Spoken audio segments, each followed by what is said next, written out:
Christopher Media. Let's make some noise.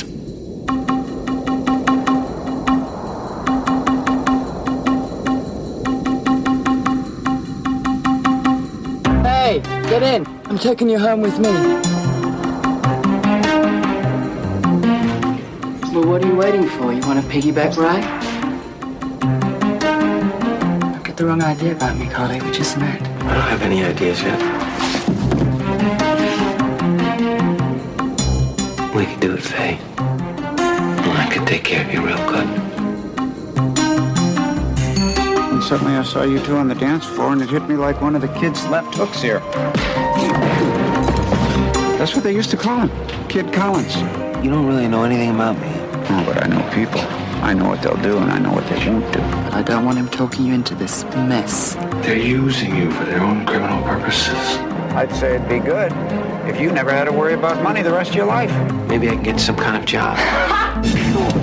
Don't hurt me, mister. I don't know another guy in this country who pulls a stunt like that and gets away with it. Oh. How about it? And it's a damn good thing we were there. You would have taken the wrong boy. I told you, Faye, right from the beginning that I wasn't stupid. Family's ready to pay up. They just want their boy back. Wake up, Collie.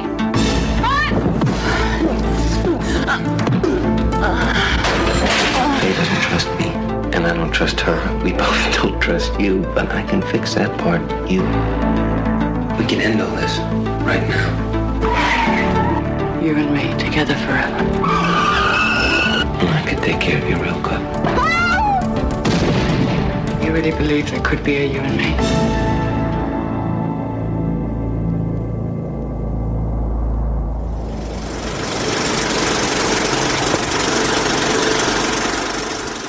Welcome to the Projection Booth. I'm your host, Mike White. Joining me is Mr. Rob St. Mary. You know, they don't call it the sweet science for nothing.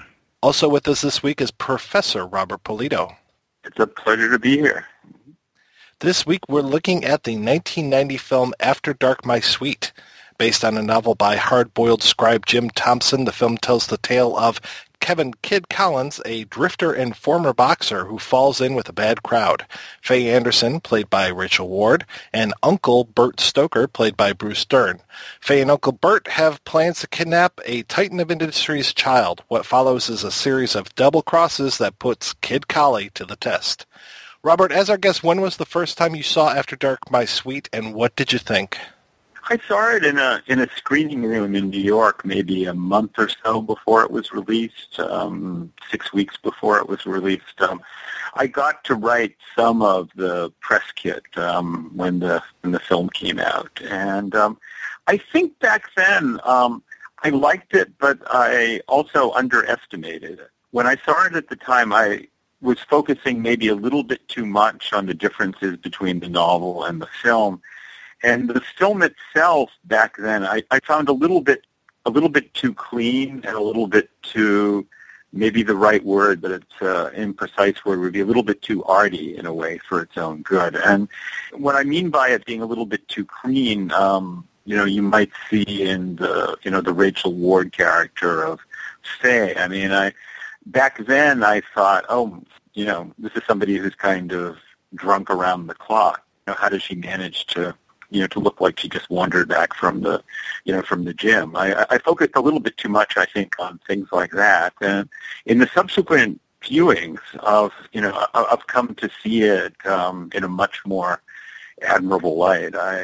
I'm struck by the complex sweetness of the tone and the kind of relentless, devastating logic as that tone moves towards that extraordinary ending. How did you get to write the press notes for it?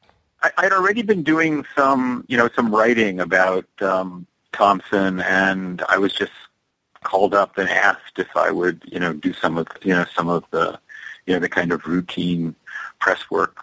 How about you, Rob? When was your first time seeing this? This is one of those that I had not seen it until we watched it for the show.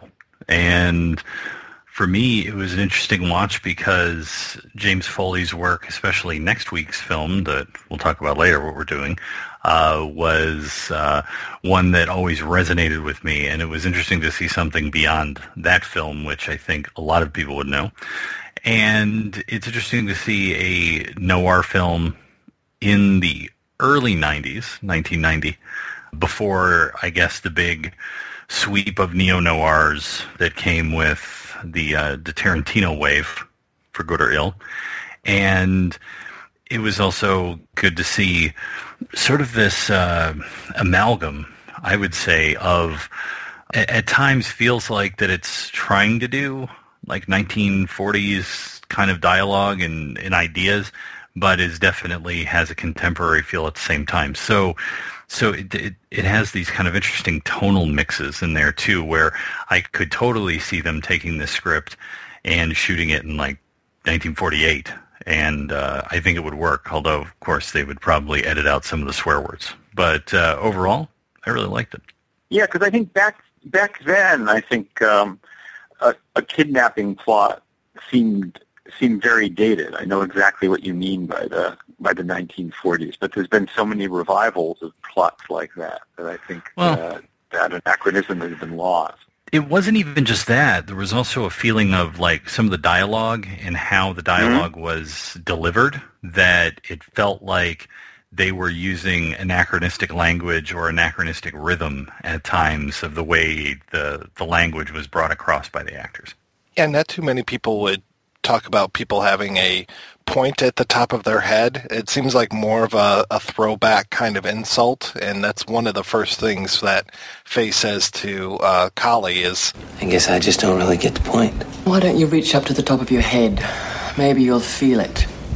There are some lines in there where it definitely is hearkening back to like 40s, 50s kind of hard-boiled dialogue, but it's kind of neat to me. I like it. Feels kind of anachronistic, and it just feels like more timeless rather than out of time. I mean, and it's one of those, pick up a drifter, there's this really hot woman, there's some crime. I mean, you have all of these great elements that are, for me, really kind of timeless, whether they were, in the 1940s and 50s or whether they're 80s, 90s now. I mean, some of the stuff that's in the film would not feel out of place if it were remade again next year. I don't think that there would be a problem with that, other than maybe they would change some of the dialogue, or maybe not. I mean, we've seen stuff like Rian Johnson kind of use some of the more hard-boiled banter with something like Brick, where, again, once you get into it, I think it might have thrown some people off, especially with just the kind of rhythms and the way that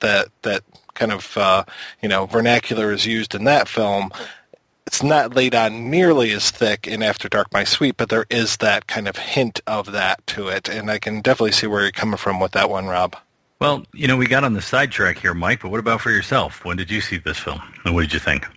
I think I saw this one probably late 90s, maybe early 2000s. For some reason, I had just totally missed it. And actually, I think it was kind of the box cover threw me off a little bit, and we'll talk about that a little bit more later in the show.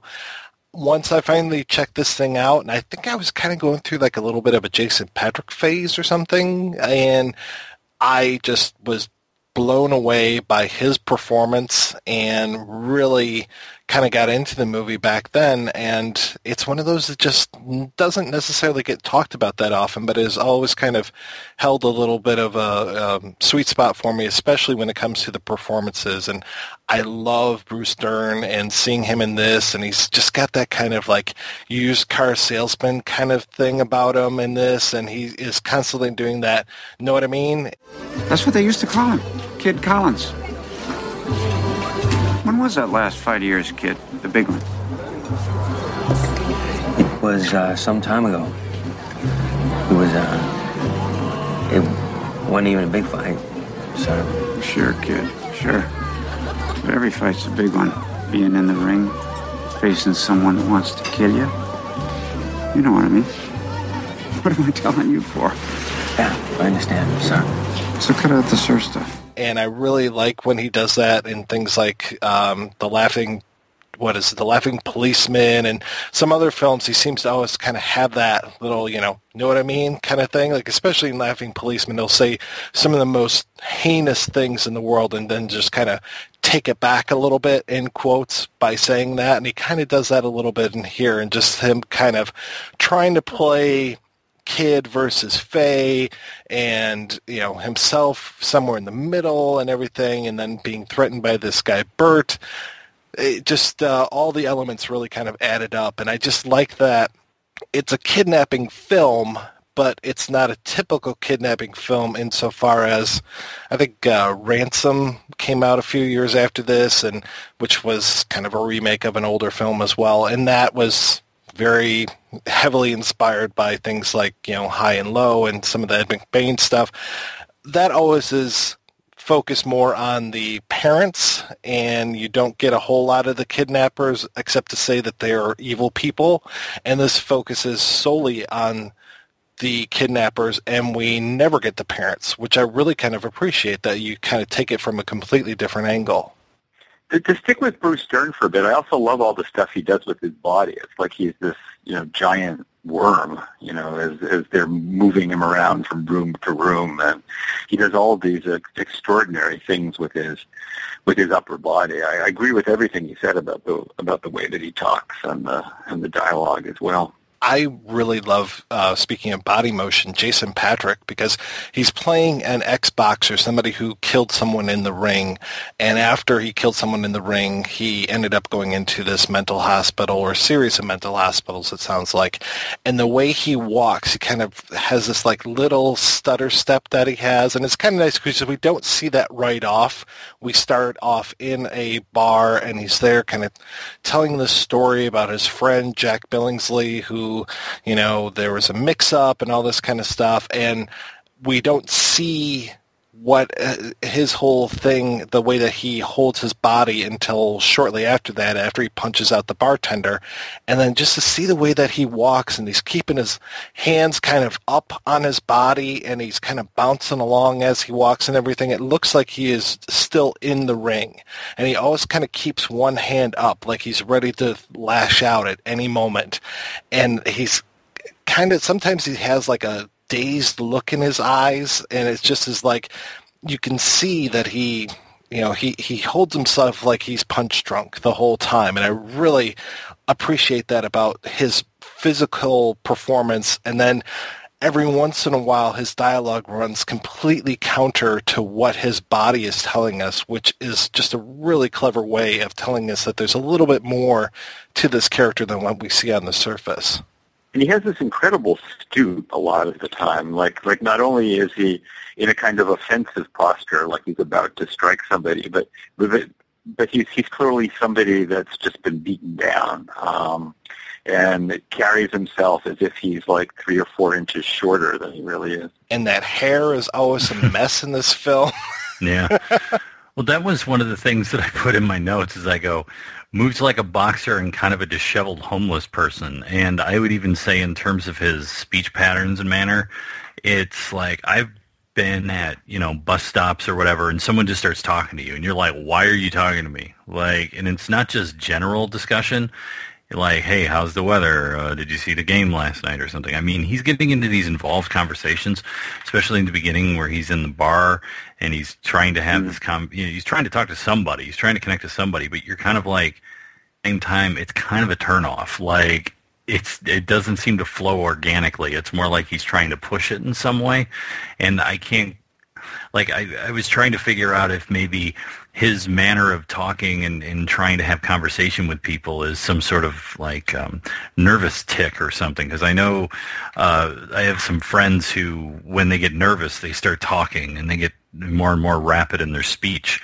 Instead of me, I usually just get quiet and sort of sit there. Well, a lot of his talk at the beginning is that he's always trying to pretend that he knows something that he really doesn't know. So when he's talking about the bar coasters, he tries to give what he thinks is the right information about how volume makes them pay for themselves, or his compliments to the bartender. Oh, you really know how to keep your beer cold, as if that's an extraordinary feat.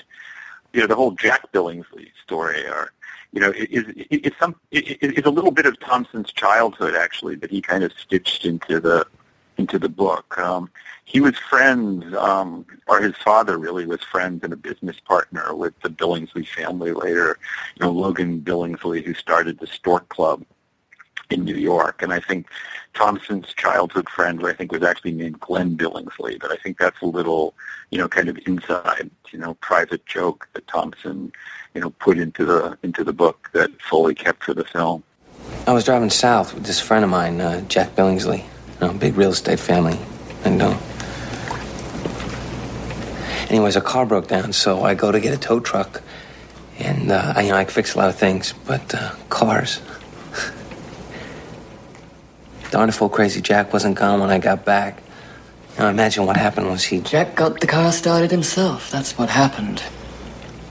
Now you're in here looking for him, while he's out there looking for you. Yeah. Darn old crazy Jack ought to known I'd come into a place like this looking for him, though. Probably had an accident. That whole Jack Billingsley thing, which comes up a couple times during the film, feels very much like a performance, and really that's what it is. I mean, especially he does that in this bar scene, and he notably does it again later on when he's almost in trouble. There's this cop that's questioning him, and that's when Billingsley comes up again. And to your point, Rob, it does very much feel like almost like a performance art kind of thing. Like, I'm going to tell this story about Jack Billingsley and how we got separated and the car broke down and all this kind of stuff, and see who connects with it in this environment that he's in, this unfamiliar place. And it completely backfires with him, because then Faye and the bartender Bert start basically riffing off of his story and making fun of him, which I think is pretty great, especially bringing in the whole Jack and Jill thing. But it's a kind of sad, uncomfortable, alienated person doing an imitation of a normal person, I think. Like he thinks that's the way people who are smooth and on top of things talk. Oh, my friend crazy Jack Billingsley, you can't believe what he did today. And you're absolutely right. It just backfires, because what comes across is the performative aspect, is the fact that that he's not in control of the story that he's trying to tell. It's shortly after that we have the first kind of, we've seen a little bit of violence. We've gotten some flashbacks to Kid Collins in the ring, but we get the first outward appearance of violence when he punches Bert after Bert's been making fun of him and wants him to leave the bar for what Kid Collins thinks is no good reason. And that's when we get this first kind of introduction of this like flash that happens during some of these scene transitions, this kind of jump to white as we go along, kind of stutters in there, and then you have almost like an electrical sound effect that goes with it. At least that's what I was hearing when this would happen.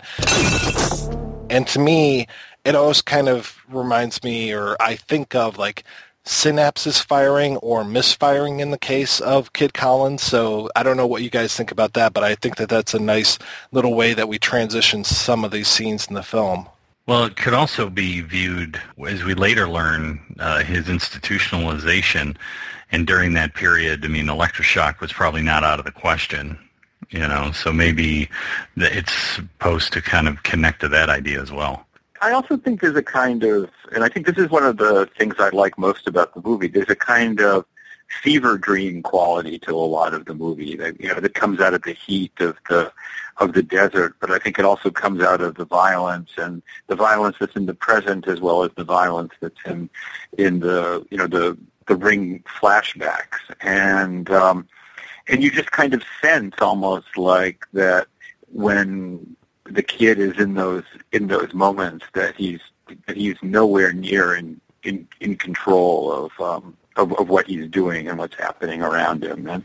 And I got that a lot during this film, this kind of sense of irreality as it was going along. Like from there, we kind of go into, I would say, standard kind of noirish territory where we have Faye taking Kid Collins back to her place, and then there's kind of, this playful banter. I was reminded a little bit of like Double Indemnity kind of here with some, why am I forgetting Barbara Stanwyck's character's name, but like her and Walter Neff kind of, tossing back barbs and everything.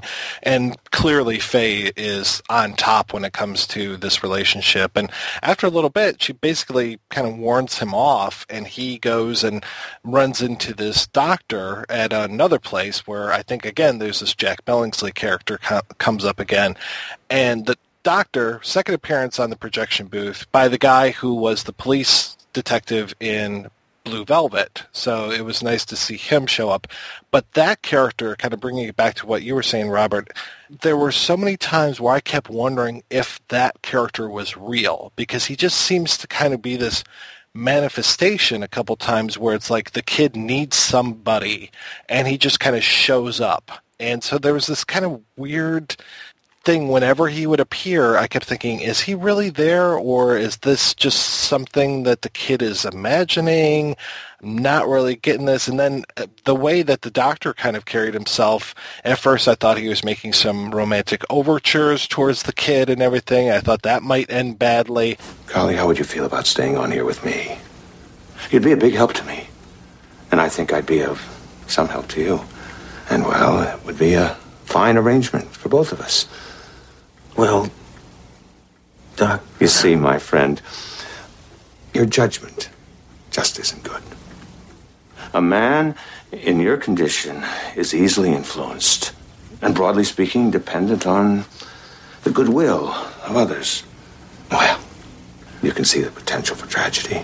But it isn't until much later in the film where the doctor kind of is introduced. I mean, he's introduced kind of to Faye via a phone call, but we never see the phone call or hear the call. So it's kind of, he's very disconnected from the narrative. And in the novel, there's actually a scene that's not in the movie near the end where he hears the doctor on the radio talking to him. So I think that actually lends credence to what you just said. I mean, I think there's clearly kind of some implication that he may or may not be a projection or hallucination of something deep inside the kid's skull. And you remember those moments at the end of The Killer Inside Me too, where there's Lou Ford ends up in an institution and starts hearing, voices.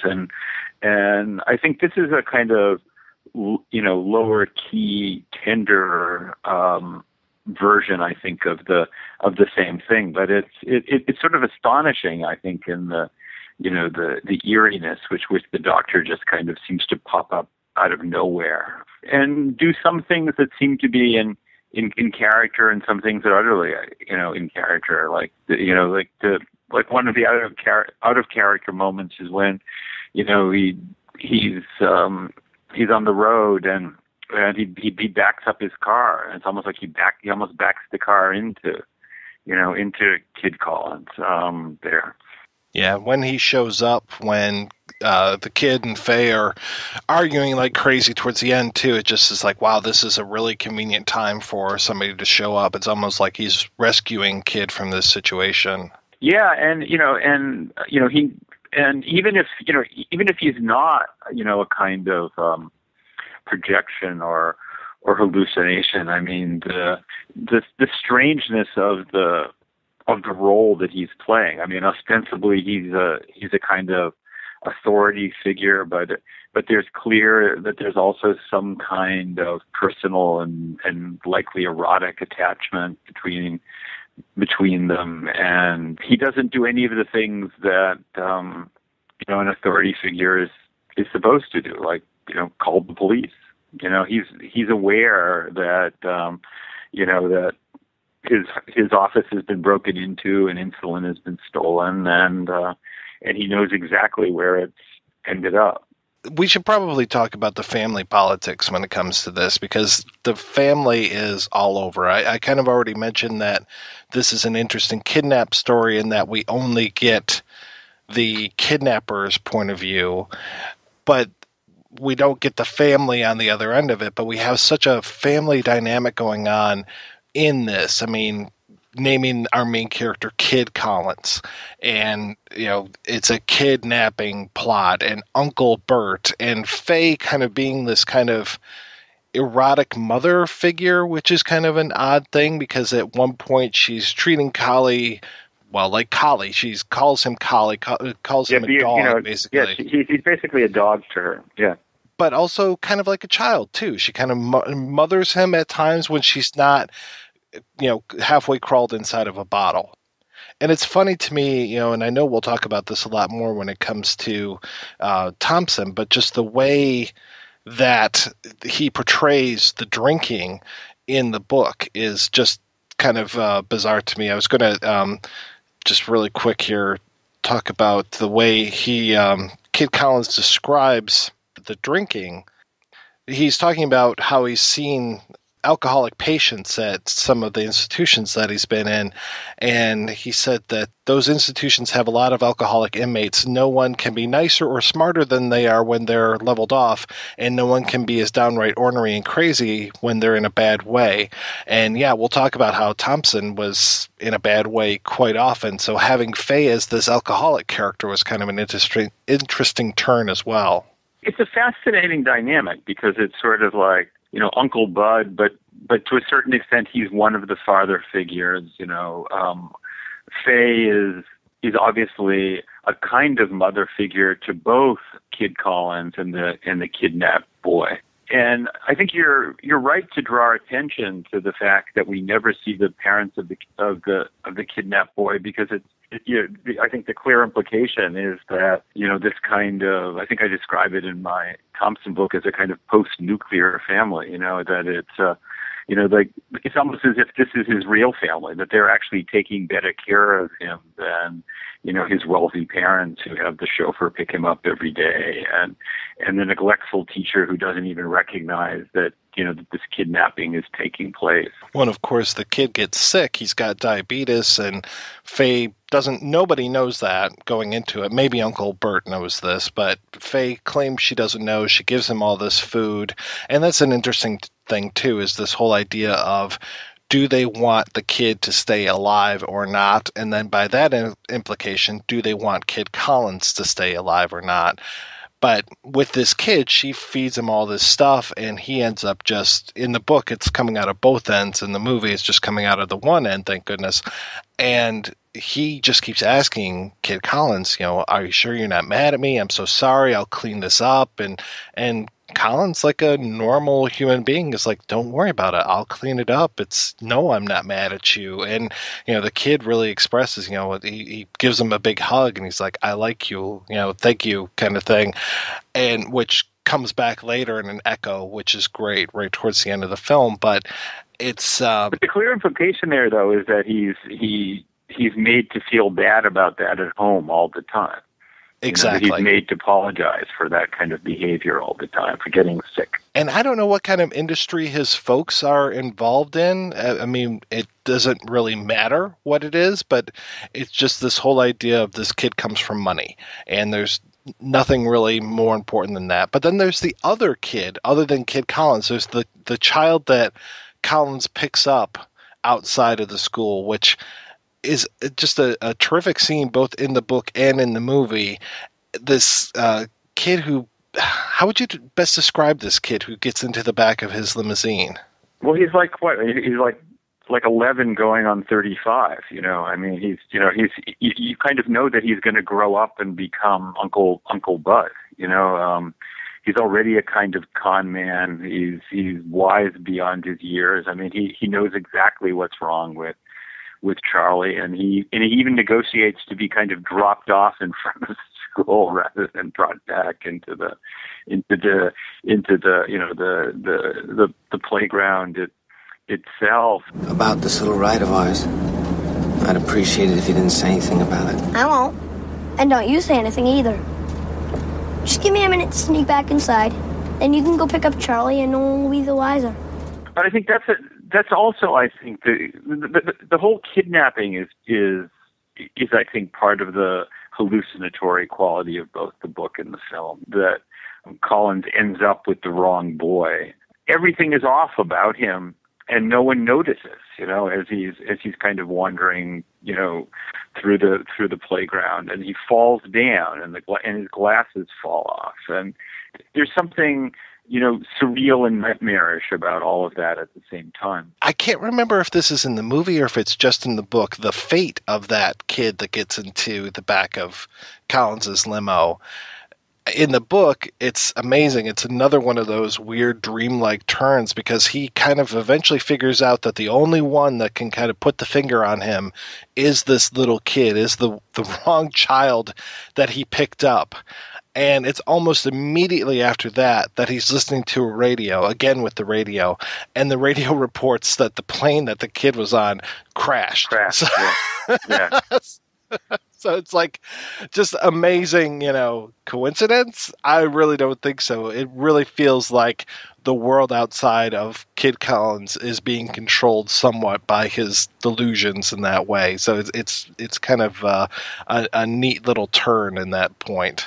It's everywhere in the book, and I think Foley retained just enough of them for the movie to make you kind of doubt really everything that you're seeing. I mean, so that to go back to the scene with the doctor, and the doctor ostensibly or supposedly calling Faye, and she runs out of the house and leaves so quickly that she leaves the door open to the street, and then comes back and never quite fully explains, except very casually, like why she disappeared. And since the movie and the book are both told to a certain extent from the kid's point of view, is he just misreading her at that moment, and he's just giving off these signals that in fact he is extremely menacing and strange, or was there an actual phone call that prompted the same thing? I find it interesting in the book, one of the things that is going on, and that they don't necessarily explore in the movie that much. In the book, he has this thing where he's mowing grass, and he really wants to kind of help Faye out around the house, and he has this big scythe, and he's out there mowing down this grass. So obviously scythe, we've got the death imagery and all that kind of stuff. But in the movie, what I like is this field of, date palms, these desiccated date palms that are lining out, and just the setting of the movie itself is just gorgeous. This big old country house in this long, expansive field with these dead date palms going along up until his kind of guest house that's out a ways.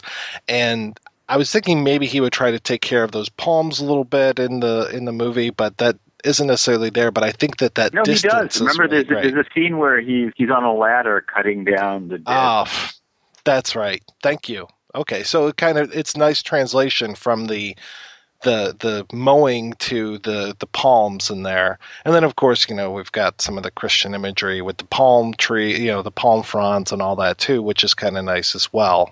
That all comes back at the ending where, he sacrifices himself so that Faye and the child can live. And I think in the novel that's explicitly rendered in Christian terms. And it's another one of those novels where these dubious, almost psychotic, and in some of the other novels, definitely psychotic narrators include that they're really Jesus Christ. Let's talk for a minute about Rachel Ward. Rachel Ward, who, it's funny, I just did kind of a really quick pop quiz with my wife a couple days ago, and I'm like, if I say Rachel Ward, what comes to mind? And she drew an absolute blank. She had nothing, like not even the Thornbirds. I was really hoping that I would at least get the Thornbirds out of her.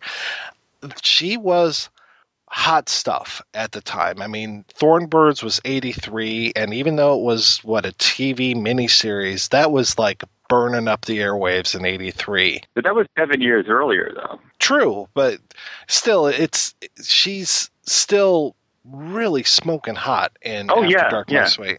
Well, and as I mentioned earlier, like when I saw it in 1990, I thought that was actually kind of one of the problems with the movie, is you couldn't quite see the ravages of the alcohol that she was consuming right in front of you.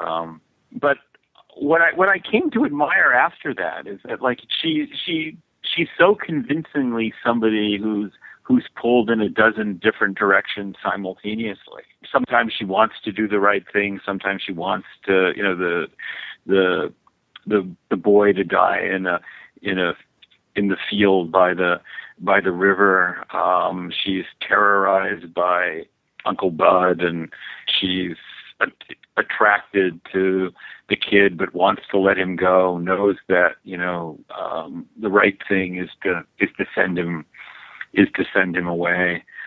She's very convincing as a thoroughly confused person on screen, and I think that's a hard thing to do. I can see your point, though, that she does look a little too well put together, but then at the same time, I'm almost thinking that if this is Kid Colley's fantasy, that maybe that's the way that he wants to see her. Yeah, but we don't get any sort of suggestion kind of in the other direction in some ways. I mean, like when the doctor pops up on screen, I mean, you are suddenly like for a few minutes in Blue Velvet, and then it goes back. But there's no cues like surrounding her that at least no cues that registered on me that she's more ravaged or different than the kid perceives her. And I think that the lovemaking scenes, when I first saw the movie in 1998, were among the things that kind of bothered me as a little bit too arty. But when you reread the book, they're not presented in a kind of arty way, but I'm pretty certain it's almost the only genuinely poignant sexual scene in a Thompson novel. There are even lines like, but again, it's told from the kid's point of view, that there's lines like, "We dropped all pretense. There was no pretense to us on that day." The film, I think, chooses to render it in a kind of different register, but it still emphasizes the uniqueness of that momentary and clearly transitory connection. Well, I think she does a really good job in here, and you're right about her being in all these different directions, and I really get that feeling. And also the whole thing in the beginning, like when we're given her name, we meet her in the bar, but she then picks him up in the car, which to me felt like a dream sequence in a way, like you were saying, this whole what's real and what's not. Because after he gets tossed out of the bar and then she pulls up and picks him up, I'm like, why would she pick him up? Like, she just spent minutes, several minutes kind of laughing at this guy. Why would she want to spend any more time with him? And then when they get to the house, she introduces herself as Mrs. And I thought, that's interesting. Yeah, because I think there's just enough realism to the car pickup scene because, she's seen him punch somebody and she's presumably already far along with this, crack kidnapping plot with, Uncle Bud. And so she picks him up to advance that. But everything about the way that it's shot and the way that he's racing along and she's keeping the car at exactly the same pace with the door open, till finally he gets in. I think it's characteristic, I think, of how beautifully this film is shot and staged from scene to scene. One thing, Rob, I want to ask you when it comes to the Kid Collins character, like both Robert and I have read the book now, and so we kind of know a little bit more behind the scenes when it comes to the kid's motivations kind of thing. But for you, were you ever angry at any point that he kind of, to me, it feels like he knows that he's walked right into a bad situation. Did you ever want him to just walk right out? Were you ever angry with him for being in the situation and keeping on with it? No, not at all. Because I saw it as it was a combination of things. One is I felt his judgment was impaired, and that keeps coming up with the doctor. Your judgment's impaired. Your judgment's impaired. Secondarily, he doesn't really seem to have anywhere else to go. So even if he gets himself in a bad situation, it's better to live in someone's house than it is to live on the street. I guess that was my other thought. And then the third has to do with the ending, where I felt in the ending, and I don't know if we want to get too much into that, if we want to tell folks what the ending is or whatnot, or our takes on the ending. It almost felt like, in a lot of ways, he was a lot smarter than he let on, is what I'll say. That he kind of knew he was being played, or he knew that these things were happening, and he wasn't as dumb as he was made out to be, or led to believe, at least to the people who was around him and us. Yeah, should we talk about the end? I mean, this film came out in, 1990? So it's been 25 years. I mean, but to me, again, going back to the beginning of the conversation, I don't know if this is necessarily as popular as it should be. If we should if we can just give a little warning that we're going to talk spoilers here for a little bit. But the end of the movie is such that, that's what blew my socks off the first time I saw it, was to be in this one position throughout so much of the film, and then have it suddenly turn on its head really kind of blew me away. Because one of the things I think that happens in the movie, or at least the way the movie plays the ending, is that it flips a lot of things that you see in other Thompson novels. So in The Killer Inside Me in Pop 1280, what you have is a kind of smart person who, for much of the book, pretends that he's a lot dumber than he is.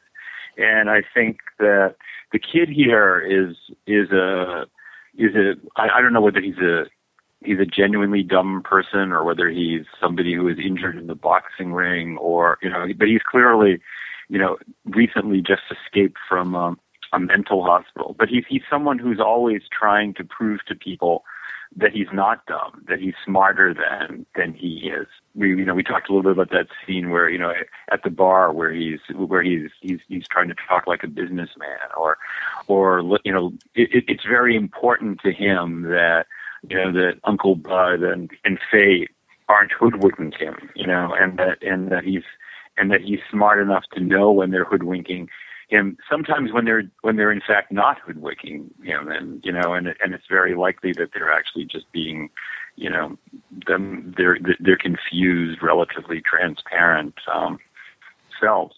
In the novel, the ending is even more, I think, devastating and subtle than it is in the movie, because it's one of Thompson's best kind of double-edged endings, is that you simultaneously see, the way you do in the movie, the kid as heroic. He's sacrificing himself so that Faye will have a convincing story to tell the police, so that she won't have to go to jail.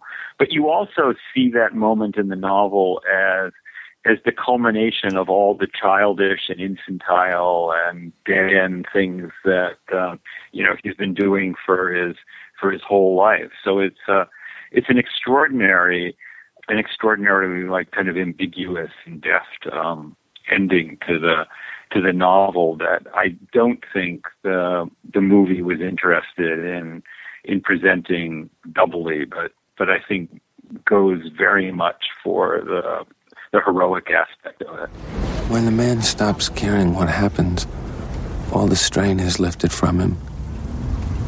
Suspicion and worry and fear, all the things that twist his thinking out of focus, are brushed aside, and he can see people exactly as they are at last. As I saw Faye then. Weak and frightened, but basically as good as a person could be, and hating herself for not being better. Suddenly, the only thing that mattered was that she lived. It was the only way my having lived would make any sense. It was why I had been made like I was. To do something for her that she could not do for herself, and then to protect her so that she could go on. So that she would have the reason for living that I'd never had. The thing that really got me is that there's a point in the film fairly early on, I think it's during that kind of, I don't know, ping pong match or whatever at Faye's place, where he starts bringing out, I wouldn't say $5 words, but at least $1, maybe even $1.50 type of words, and expresses that he's not used to conversing with people, that where he's been at, he doesn't have a chance to practice his conversational skills very often. And I really appreciate that we get that glimpse right there early on, and every once in a while he'll kind of drop a little bit of a quote-unquote smart word. And it is kind of that like hint that there's more going on for him than we're necessarily seeing.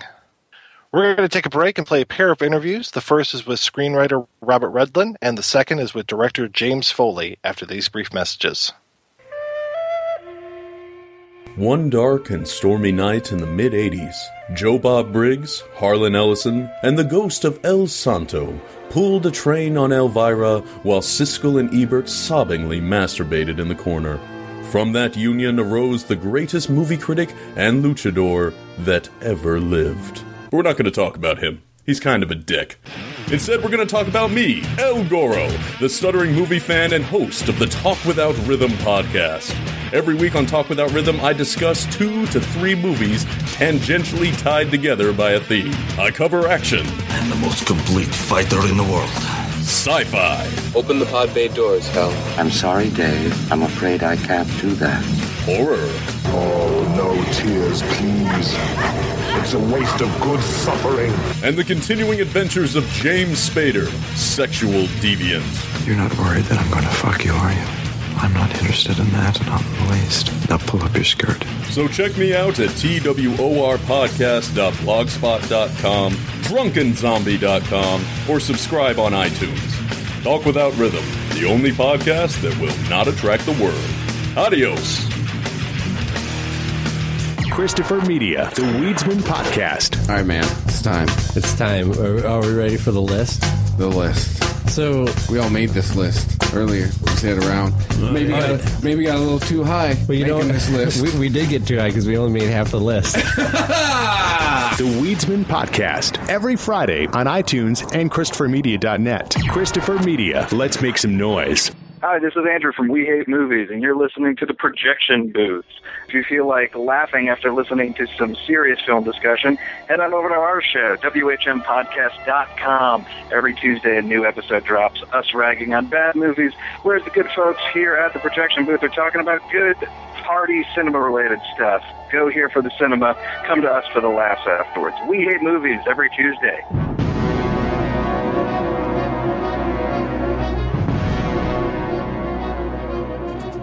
Let me ask you a question. Are you getting enough? I bet you'd love more, right? Well, AdamandEve.com wants to give you more with 10 free gifts. First, you'll get a sexy surprise for her. Second, a specially selected toy for him. And third, a little something we know you'll both enjoy. Plus, you'll get 6 full-length adult movies on DVD. And number 10, free shipping on your entire order. So what do you have to do to get your 10 free gifts? It's not hard. Just go to AdamandEve.com and select any one item.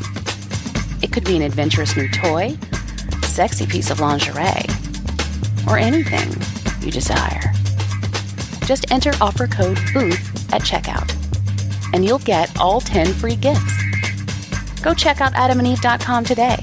Select one item and get 10 free gifts, including free shipping, when you enter offer code BOOTH. That's BOOTH at AdamandEve.com.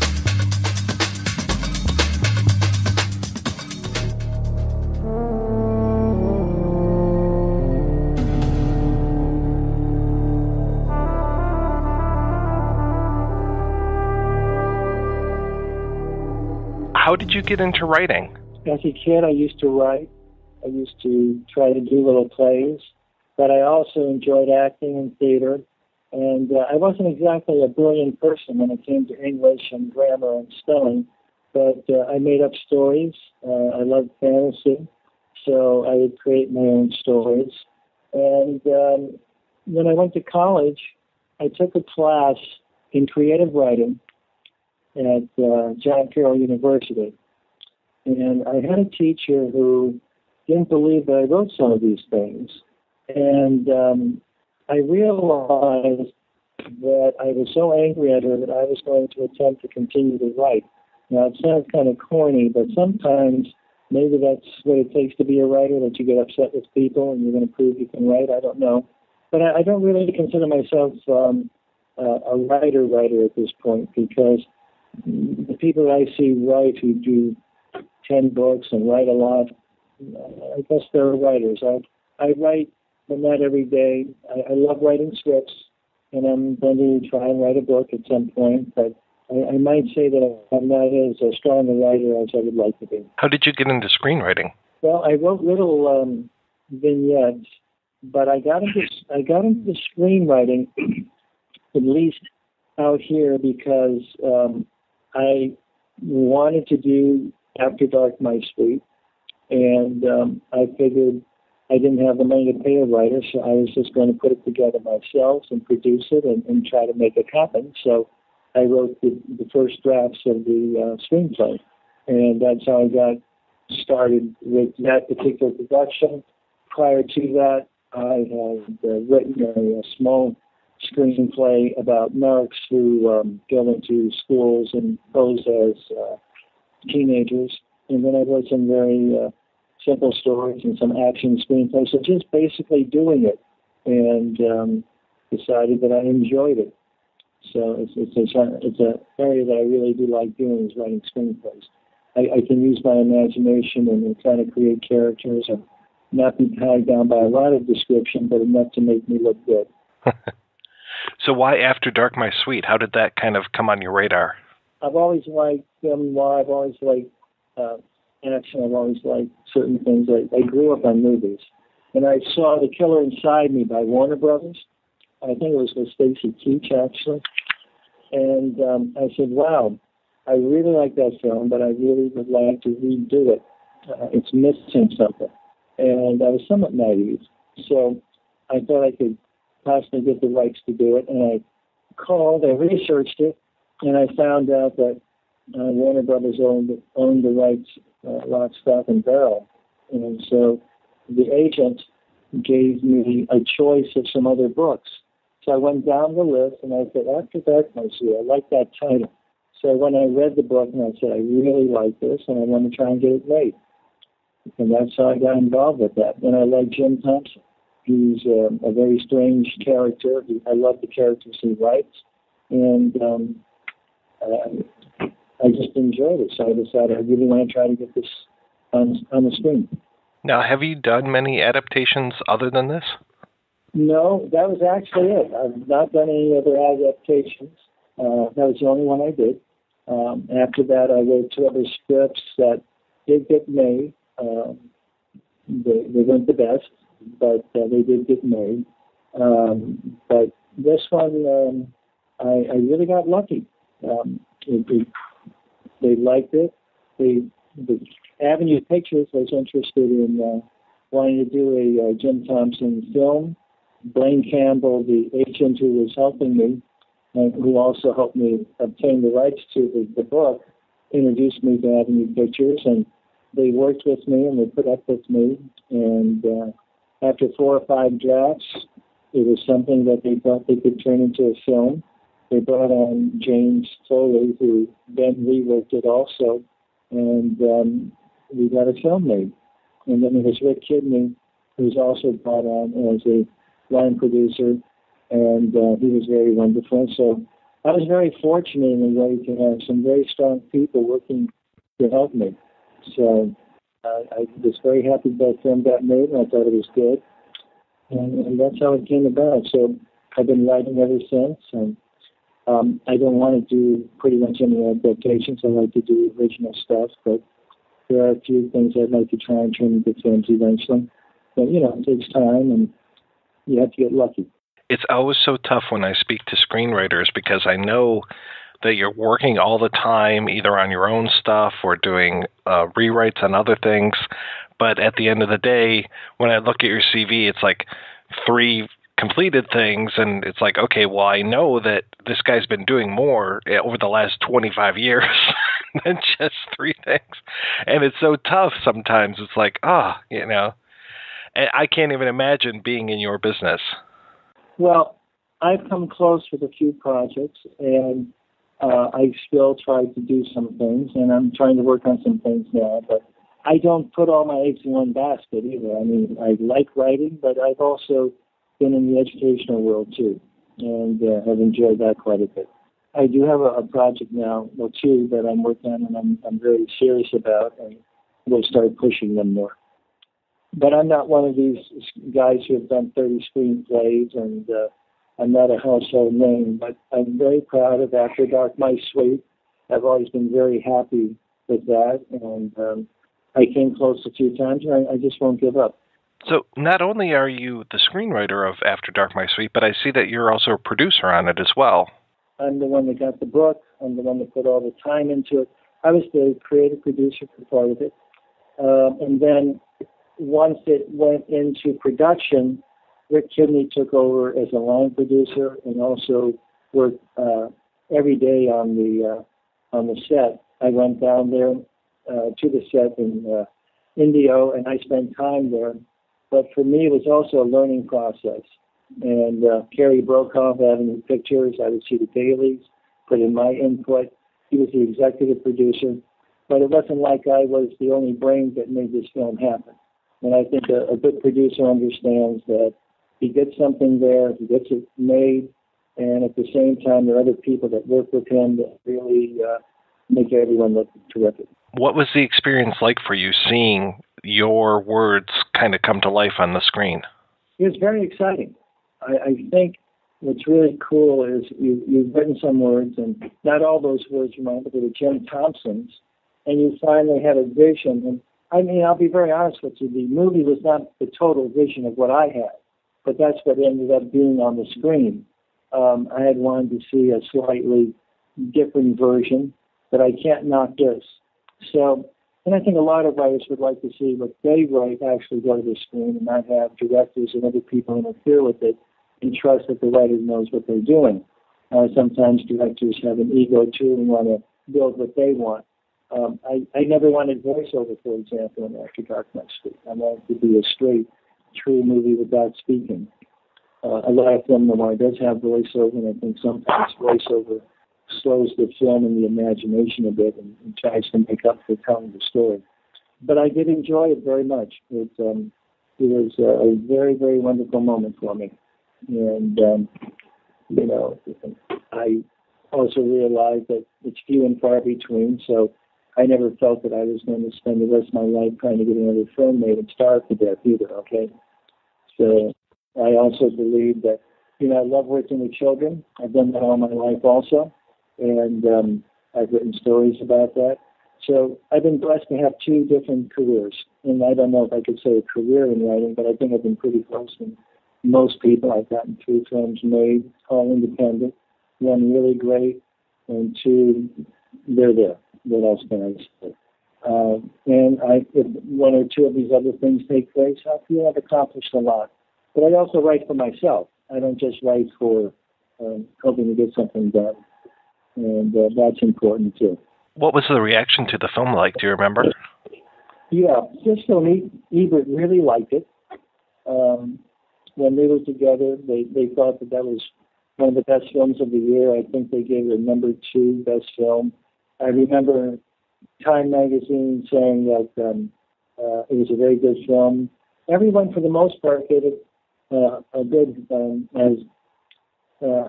good review. Some people thought it was a little slow, but I didn't read a terrible review. Variety liked it, Hollywood Reporter liked it. So across the board, it did okay. Financially, I think it made its money back. It's funny, I still get a residual check once in a while. So I can't complain. Everyone liked that film, and I'm very proud of it. It was the first film that I actually accomplished out here in Los Angeles, and I got lucky, like I say. There were some other people involved, and they had decided they wanted to try to take it to a studio, but at the end, I always feel that if you've got a deal in place and you can make it happen, then that's what you go after. And I must say that, you know, I had an option with Wendy Feineman at one point, and I have to thank Brian Campbell. He was a guy who really helped me get these things done. He was the agent, and I don't know whatever became of Brian Campbell, but at this point, you know, I look back and say, you know, if it wasn't for him, I don't know if I would have ever done After Dark even close to being made. So you just have to see where things go. I was wondering, could you tell me, how did Bare Knuckles come about? Oh, my goodness. We want to talk about Bare Knuckles, do we? Well, if you want to talk about another one, that's fine. Well, bare knuckles is a very sensitive part for me right now. Bare knuckles came up. I'll tell you how it came apart. How it happened. I work with kids that do a lot of fighting, and I was amazed at how much they get into fights and things. And I spoke to a young lady once who said she loves getting hit and she loves fighting. And I thought, wow. And so I developed a woman character who would be a fighter. And I originally had her as a hard-working person who wasn't making much money because times were tough. And she eventually gets into the underground world of fighting. And I felt, that at the time that I put this together, they weren't really showing them beating the hell out of each other. And not as much anyway. And I created a character who I felt would be very good as a bare-knuckle fighter for money. The original script that I had has her, it's quite different in a way, but it was basically an action fighting film. And it's also a coming of, salvation for this woman. So that's how I got it together. That's about as far as I want to go with that script right now. So I am proud of my script, but and I always thought it was the best version. Is McKinsey's Island a little less sensitive? You can talk about anything. I'll just let you know what I think. Okay. Can I ask you about that one? That seems like such an unusual cast. Oh my God, McKinsey's Island. Yes, that was interesting. That was Hulk Hogan, Christina Dubin, and at the time her financial partner. They liked the idea I had, and I wrote the first draft about the turtle that has a sea map. And I always say, well, turtles live to be 200 years old. A map on a turtle could be very interesting and intriguing. Why don't we see what we go with this? And it's going to be a kids' film. And I had two kids that were going to, with their dad, discover the treasure. And then the producer and the executive producer wanted to do a different way of going with it. And I spent about 6 weeks off and on down in St. Petersburg while it was being shot, and there were creative differences, and I basically moved on. But Christina Dubin's a good person, and I still see her at times, but with the film, there were differences of opinion. And by the way, Hulk Hogan was a gentleman. He was a professional. All the people down there worked very hard. I brought the cinematographer on at that time, an acquaintance of mine. And it was a good experience also for me. It taught me a lot about shooting also. But I must say that I think that I've been able to, without going to film school, get some things done that have been very good. That's awesome. Do you want to talk at all about your current project, or is that still kind of under wraps? Well, my favorite script that I've written, and I would love to still get it made. I keep trying.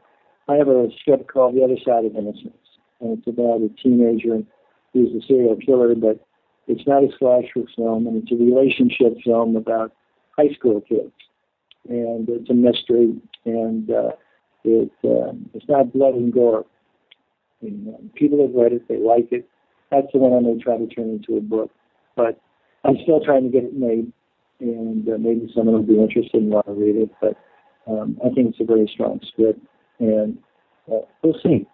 But the other project, no, I don't want to talk about it at this time because I'm writing with a partner, and in fairness to that person and myself, we want to make sure that we give it every chance we can. This has been great. Thank you so much for this. Well, I hope I haven't offended anybody. And trying to be very professional here. I always think that's important. But at the same time, I have to tell you, I have no complaints. I still think After Dark, I'm very proud of it. And I have to thank Jim. And I have to tell you, just very quickly, the Jim Thompson family, I got to meet them. And Mrs. Thompson. And I have a photograph that they signed for me with Jim Thompson at his car. And I thought that was really neat that they gave me an opportunity about that. They were very, very nice. Yeah, so that was good. So anyway, I think I covered kind of things there. If anyone calls and says, well, no, he missed that, believe him. What do I know? It's been, 25 years, I'm lucky I'm still talking. So what can I say? Okay? Thank you. Thank you so much, sir. This has been great. Sure, you're welcome.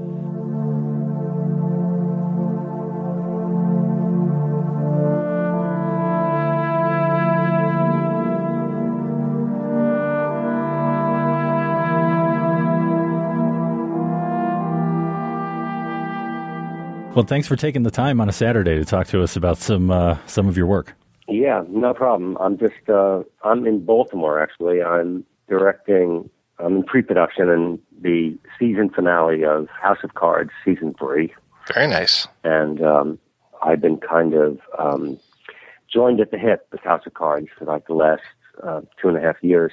I did 6 episodes last season and 3 this season. And I think it'll be my last just because I'm getting a little bit worn out with, it's really thrilling and exciting when you first walk into the Oval Office or into the residence of the White House, which they built this year and stuff, and the sets are fantastic. But then after a while, you're sitting around on the couches in the Oval Office, kicking the furniture and stuff. The thrill is gone.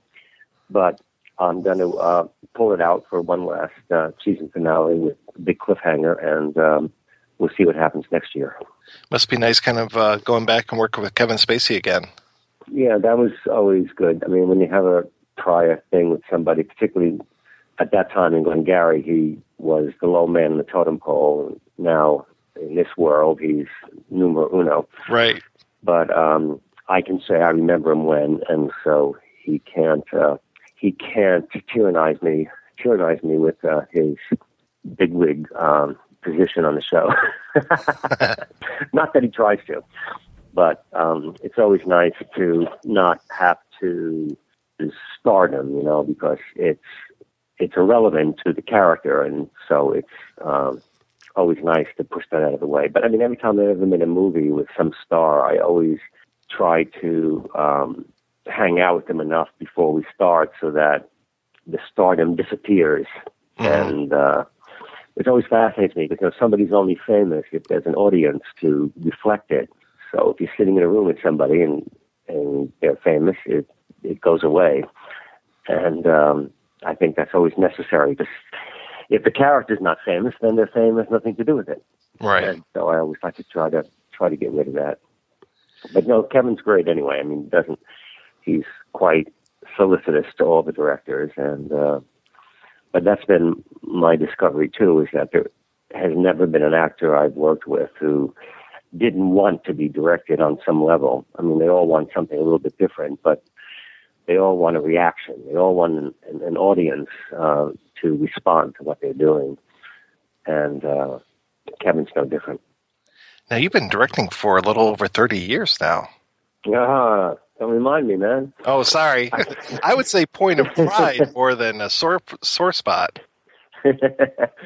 No, and it's the old story where if you just don't notice it, and it just creeps up on you. And then I remember the first time, I forget which movie it was, a couple of movies ago, where the review in Variety said it was a positive review by veteran director James Foley, and I was like, what? I still had my own thought that I was like fresh out of film school and a new young thing on scene, and then they used the word veteran and kind of sobered me up. But that's okay. Better to be a veteran than a has-been, I suppose. How did you get into the business? I was classic film school brat. I went undergraduate to study psychology, and I was going to be a shrink, actually. And I went from wanting to be a psychologist to wanting to be an actual shrink, and so I took a semester off because I applied to medical school so I could become an actual psychiatrist. And while I was waiting, I took for the hell of it, it was in the late 70s, took a class in filmmaking at NYU because it was kind of in the air as a cool thing to do, film schools and all those guys who were graduating from there. So I just took a class for the hell of it, and I made a 2-minute film that was successful in its ambition, I like to say.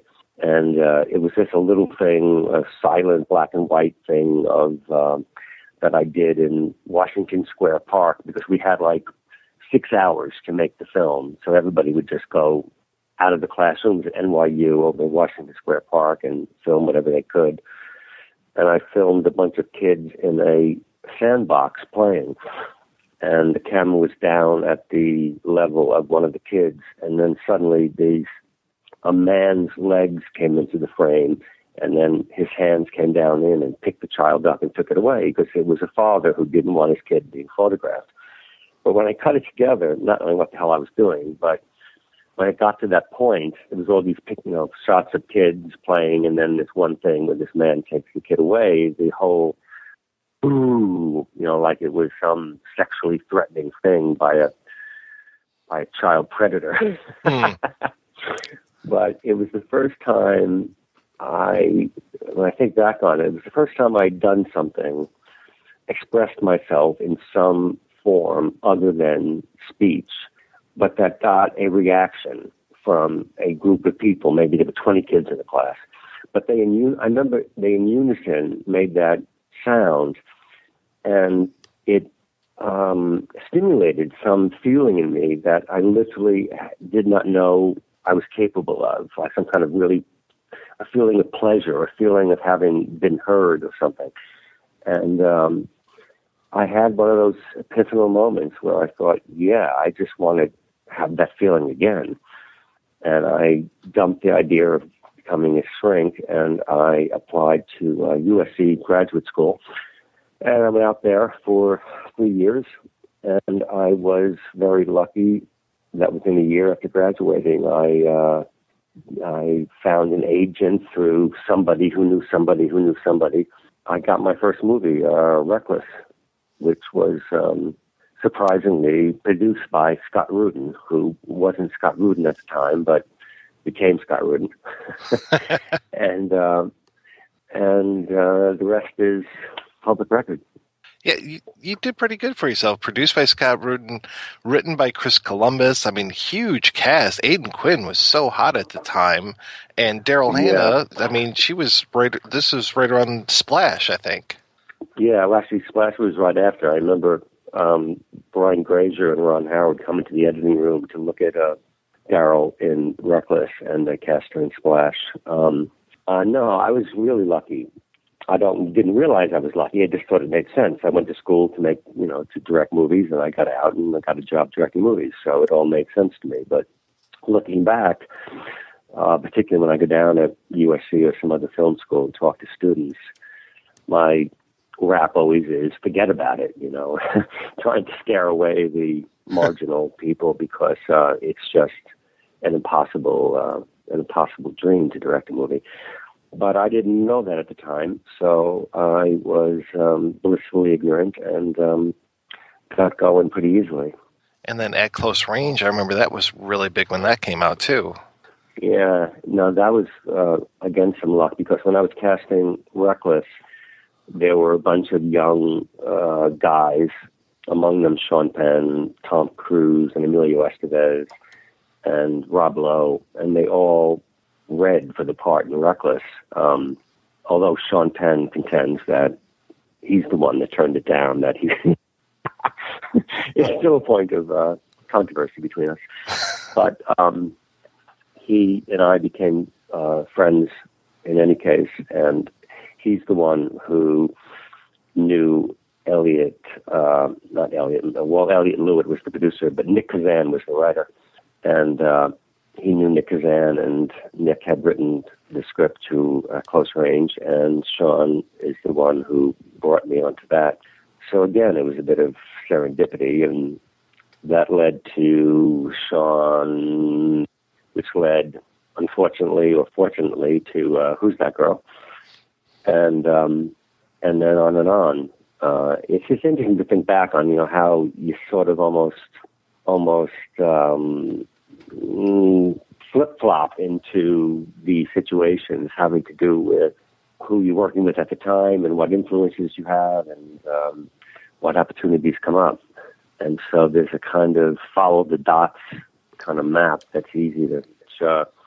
I remember the day, because Sean had no place to live. He had broken up with his girlfriend prior to Madonna, and he had no place to live, and he was living on my couch, and we were watching the nascent MTV, and there was Like a Virgin was on, and Sean mentioned that he knew an AD, an assistant director, who was doing this chick's new video, Material Girl, and down in Hollywood, and we could go check her out, which we did. And so I was there when Sean met Madonna, and that became its own history, and I got cool, and got very seduced, and when, here I had made these two kind of dramas, Reckless and Close Range, and Warner Brothers wanted to make this silly comedy with Madonna, and they knew that I knew her, so somehow I became this go-between in really landing Madonna to be in the movie, and I had no place directing it. I didn't know anything about directing comedy, but I don't regret it. It was all part of the master plan, and I had a great time doing it. But then that was a big flop, and so I had to sort of dig down back into my roots, and that's when After Dark came up, and it was being made for $4.5 million, and but I was already a fan of Jim Thompson's, and this guy named Cary Brokaw, the producer, approached me, and I was really hungry to reestablish myself after Who's That Girl? So I jumped on it. At that time, right when I got it, this movie, The Beast, came out. Did you guys ever see The Beast? It was directed by Kevin Reynolds. It was Jason Patric as a young Soviet tank commander in Afghanistan. Was it Afghanistan? Oh, God, yeah. As you're saying it, it's like coming into focus, and I can kind of picture the video box cover. Yeah. It was, I forget the other actors in it, but the movie didn't make much of a splash, but I saw it in the theater and was really taken by Jason, and it was right when I was, getting involved with After Dark, and he just popped off the screen to me as Collie Collins. And but it's one of the things I'm more proud of is that I just felt so strongly that he was the guy, but he'd only been in that movie, and he wasn't a name of any kind. And as I'm sure you know, paradoxically, the smaller the movie, the more the demand there is for a recognizable name. But I just sort of put it on the line that it was him or nobody. And Cary Brokaw, to his credit, stood behind me, and we cast him. Rachel Ward I had known in real life from some years before, and she came to my mind too. So it was one of those, it was like after Who's That Girl, when I was kind of led by the nose by external things of stardom and big movie and Warner Brothers and all that stuff, that I was kind of determined that for better or for worse, I was going to do what I wanted to do, not what somebody else wanted me to do. And it kind of fueled me to do it my way. What about After Dark, My Sweet appealed to you? Just the Jim Thompson connection? I saw it as a romance, first and foremost. Something about this damaged character who people were, attempting to exploit him and his shortcomings, but that he had this romantic streak that he really fell in love with this woman and wanted to make a human connection with somebody and to trust them and to be trusted. You know, my imaginary backstory for him was that he was somebody who had never really connected with anybody in any kind of serious way. And this was the first time. So there was something romantically tragic about it that was, for me, the main calling card. The fact that it was noir and that it was Thompson and everything was kind of secondary to me.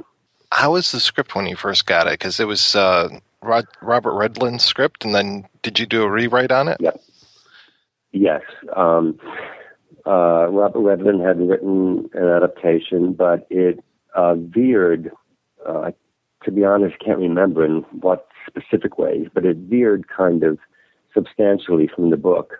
And I thought the book was a kind of blueprint, a really specific blueprint that more than anything, when I did my writing, it was transcribing from the book. I mean, I think a good 80% of the dialogue is directly lifted from the book.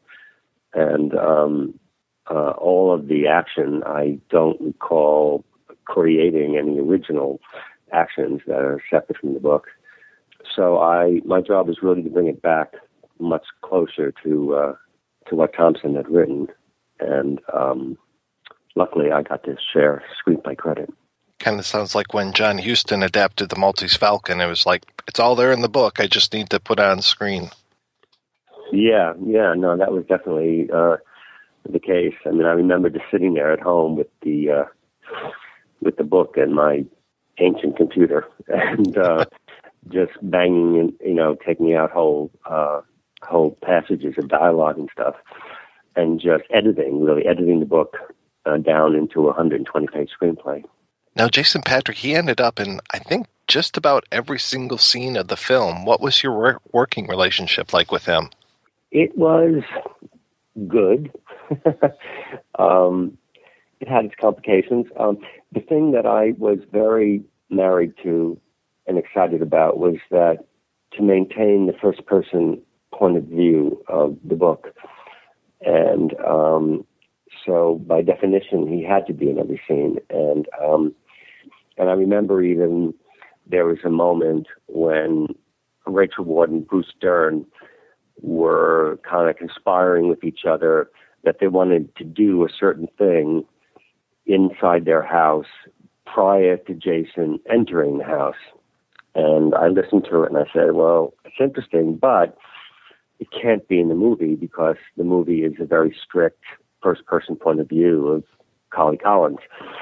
And I remember both of them, I think to this day, don't know what I was talking about and don't understand why they couldn't have this little piece of business before Jason entered the room. And but Jason was, and I've not been in contact with him in recent years, but a very driven, very self-flagellating kind of actor who, no matter what he did, it sucked and it was no good and the whole thing's crap and why are we doing this? And that kind of went on a lot. But I knew that what he was doing was great and I was really happy, so I could suffer it, so to speak. But he was not the simplest guy to wrangle. But in some way, he absorbed that character. And I think for my money, it's the best thing he's ever done. I think he did some other things that are very accomplished, like Narc and some other stuff. But I think it's a great example of somebody of some method surrender to the character that they became one. And but he just never could until it was all over, and then he saw the movie and himself and everything great. But for the making of it, he was quite self-flagellating. From what I know of bruce-dern, it sounds like those guys couldn't be more opposite with their approach to acting. Oh, yeah. No, but what was funny is that Jason knew bruce-dern. I can't remember now why. I think something about Jason's father. You know, Jason's father was the guy who wrote that championship season and was the priest in The Exorcist. Whose name I can't remember now, because it's not Patrick. What's his name? That championship season written by... What's it? The guy that played Father Karras? Yes, Father Karras. Okay. Father Karras in The Exorcist is Jason Patric's father. A little-known fact. But now I've got to Google it because I'm already on it here. It said Jason Miller. See who wins. There it is. Jason Miller. There you go. Jason Miller. That's his father. And you know, his grandfather is Jackie Gleason. And so he had some showbiz roots. And somehow bruce-dern intersected with those roots. And so Jason was kind of the one who suggested Bruce in the first place. And I wasn't at all sold in the beginning until I met Bruce and hung with him for a while. And now I think he was the perfect guy. But because they had that prior relationship, they actually worked together really well. And there was no clash of approaches or style or anything like that. How was it working with Rachel Ward? Well, great. We had had our own fling years before when she first came to Hollywood and was Rachel Ward of Sharky's Machine and Thornbirds and things like that. And then she, on the Thornbirds, she met Brian Brown, the Aussie actor, and went off with him to Australia. And somehow, years later, maybe in some kind of unconscious masochism, I really wanted her to be in this film. Just because when I read the book, there was something about that character, Faye, that reminded me of Rachel. And she was kind of not even acting very much at the time. She was having kids and stuff in Australia. But she was still, at the time, a bit of an easier sell to people financing. She was a bigger name than Jason was. And but when I think back now about my own psychology of why I would cast this former girlfriend in the part where she was having this rather intense sexual relationship with the guy in the movie, I'll never know. But somehow I think it helped because it just, I had plenty of fantasies to fuel my cinematic vision. What's funny that she was kind of like the go-to lady for neo-noir at the time with, well, Dead Men Don't Wear Plaid, which was a comedy, but with Against All Odds, she was kind of doing the same thing. Oh, yeah. It's funny. I never reflected on that. But you're right. Against All Odds was kind of the femme fatale. That's a very good point. How was the movie received when it came out? The movie was received as one of the best of my career. I remember being at the Montreal Film Festival when I read the first review from David Anson of Newsweek, who gave it quite the rave. And I remember that because I remember standing waiting for an elevator, and I had just picked up a nice analog copy of Newsweek. And I remember that it made the hair on the back of my neck stand up. And now, this is from a guy who's gotten some reviews for other movies that made the hair on the back of my neck fall off. But this was a really great review. My biggest supporter, interestingly enough, was Roger Ebert. And the original Siskel and Ebert review was both very positive. But Roger Ebert wrote about it subsequently at certain end of decades. as one of the best films of the decade. But I remember, you guys remember Premiere Magazine? Oh, yeah. That they used to have this chart at the end of the year for the best reviewed movies, sort of like a precursor to Rotten Tomatoes. I remember they had the best reviewed movies, and After Dark was number 2. And all I can remember is being kind of a little bit pissed off that it was number 2, not number 1. Number 1 was Do the Right Thing. It was the same year. And but now when I think back, man, I would take number 2 for any number of movies. But at the time, it kind of disappointed me. But no, it got really good reviews. Unfortunately, it was distributed by a company that no longer exists, Avenue Entertainment, which was famous for doing Drugstore Cowboy with Matt Dillon and Gus Van Sant. And but it was a very small distribution company with very shallow pockets, and it came out at a time in the 90s that was just prior to the Miramax indie revolution of releasing indie films. So it was released in this very odd pattern of about 250 theaters initially across the country. And it was released not as an indie art film, but as a thriller, a sexy thriller. And that's all the TV ads and everything were focused on that. And I think it was a giant mistake. I don't blame any particular individuals. I mean, it was just thinking at the time, released as a very small scale, wide release. And it didn't hold up very well in per screen average. You know, it was really off the charts in art houses in New York and LA and Chicago and hopefully Detroit. But it didn't make enough money to convince them to spend more in the second weekend. You know, they'd spent, I don't know, a couple of mil for that opening. But then I remember being in a meeting where they decided, you know, they were deciding whether to spend another $1 million, which seems like such chump change these days, $1 million to buy TV ads in the second weekend, and they decided not to. It was too risky because the company was so small.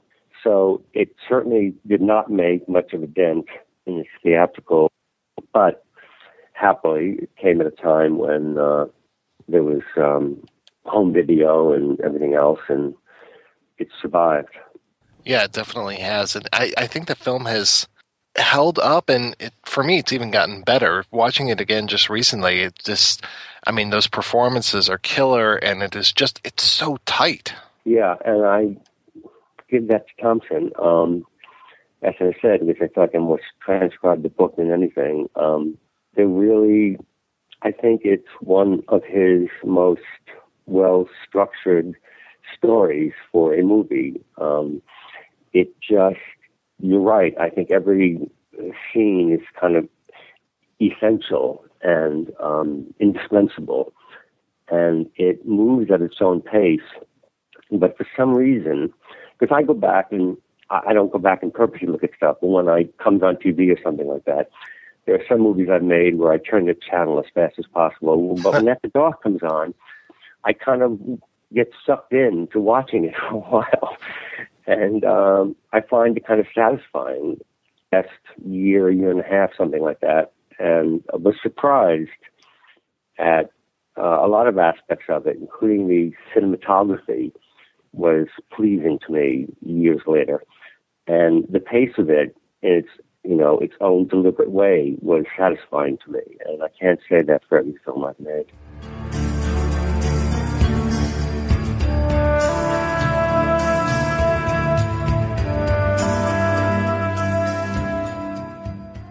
Thanks to Robert Redlin and James Foley for taking the time to talk to us. That's the first part of our interview with James Foley. You'll hear the second part next week when we talk to him about Glengarry Glen Ross. For now, we're talking about After Dark, My Sweet, which is part of a spate of neo-noirs that happened in the late 80s and early 90s, and as I alluded to, eventually got ramped up even more post Quentin Tarantino. So, gentlemen, how do you see this film fitting into sort of that neo-noirs that you were saying in the late 80s and early 90s? I think when you say Jim Thompson adaptations to, I won't say most people because that phrase isn't going to ring a whole lot of bells. But if you start talking about Jim Thompson and his books and everything, a lot of folks remember The Killer Inside Me, the versions of that. But I think most people are going to point back to The Grifters, which I find kind of funny that was coming out the same year as After Dark, My Sweet. And I think that really helped kind of overshadow what was happening with After Dark, because The Grifters, that got great reviews. I remember Siskel and Ebert really talking that one up. I don't remember a whole lot of hype for After Dark. I don't either. I mean, I think it was a movie that that disappeared, as far as I can tell. It was part of the, growing Thompson revival in the late '80s and in the early '90s. But The Grifters was a much more popular film. I'm trying to remember when that remake of The Getaway was. It was 94, I think. 95. Yeah, okay. I mean... Yeah, it was later, yeah. I think maybe the reason why The Grifters got the attention was because of the cast. I mean, because you had Angelica Houston, Annette Bening, and John Cusack. So those three together, that was a pretty good cast. And nothing against James Foley, I mean, good director. But I think it was Stephen Frears. So if you want to talk about British art house director, I think that also may have been the same thing when it came to why The Grifters maybe got a little more attention. I mean, as for me, to be honest, the only thing that I knew about Thompson, besides the Grifters, and then also, with this film, was that he had written some of the dialogue for the Stanley Kubrick film The Killing, my understanding, and that was about it. So that was... Yeah, so I don't even really know that much about him, and I don't read hard-boiled fiction on the level that you guys do. It was really strange that this was this strange period. I mean, I don't even know, you can say that noir ended with, I don't know, Touch of Evil or whatever, but it almost feels like as soon as the noir period was quote-unquote over, that it was immediately kind of brought back. I mean, there have been films that have been called neo-noir for a long time, but it really felt like there was kind of this revival, at least one wave of a revival at this particular period of time, because it felt like, Rachel Ward was in Against All Odds in '84, so she was kind of right there at one of these, she was also in Dead Men Don't Wear Plaid, which was an interesting one, kind of taking the noir films and revitalizing them and using parts of them in this Carl Reiner comedy. But then you get up to like 89 and 90 and you're getting remakes of Narrow Margin and A Kiss Before Dying, and you're getting, we've talked about Singapore Sling, which was kind of a weird sequel remake of Laura. And so you just have all these films all kind of coming out right around the same time, and then new adaptations or, fresh adaptations of The Grifters and After Dark, My Sweet. So it was just kind of this weird time of all of these neo-noir films coming out in this spate, and I can really see where After Dark would kind of get lost amongst all of those. One of the ways in which it's different, I think, from the Grifters too, is that the Grifters is one of Thompson's third-person novels rather than a first-person novel. Part of what that means is that it actually has a kind of more outward plot as opposed to a more inward plot. I mean, so much of the action of After Dark, My Sweet, takes place inside, Colley's head.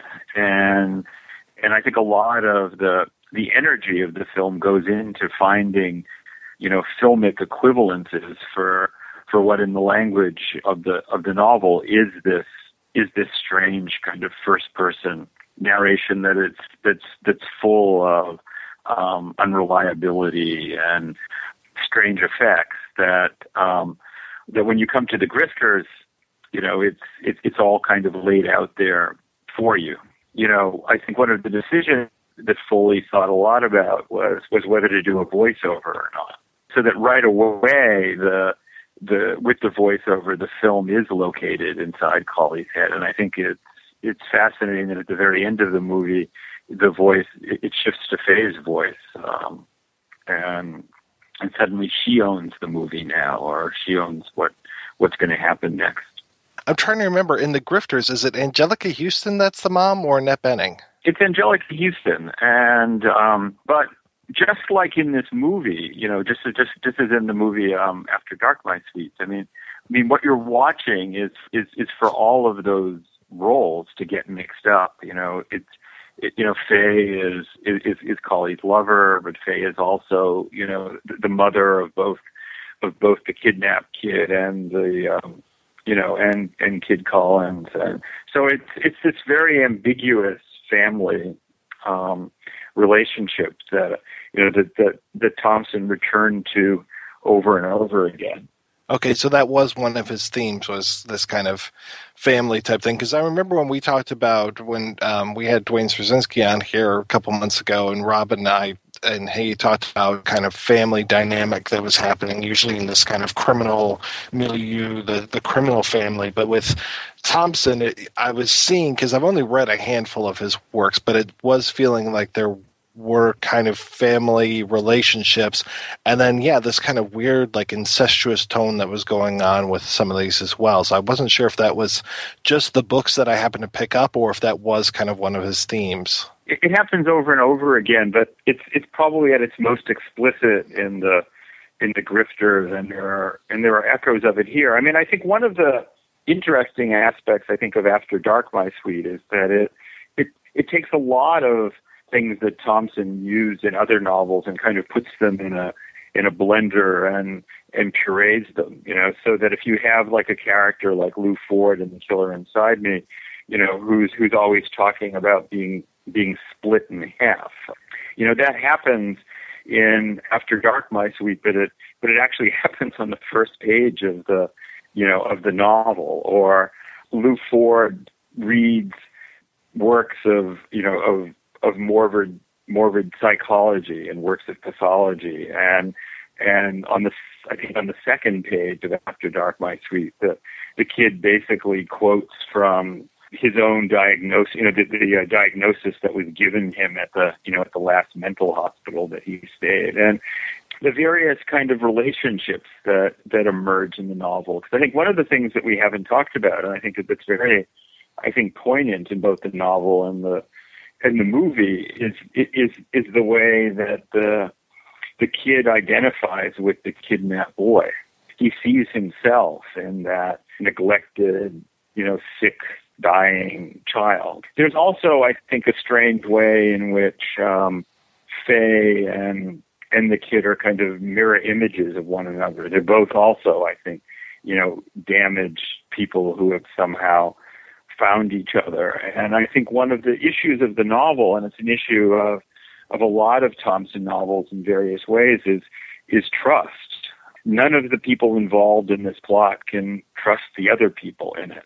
That's said explicitly at one point, where the kid says, to Uncle Bud, I don't trust Faye, and she doesn't trust me, and both of us don't trust you.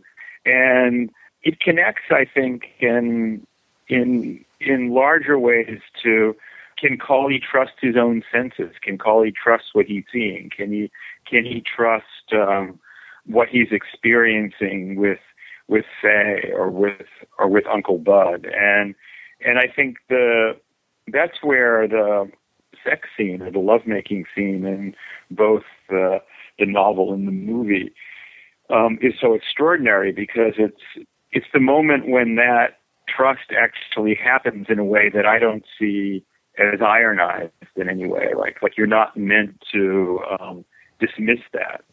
It doesn't last. It's transitory. It's not permanent.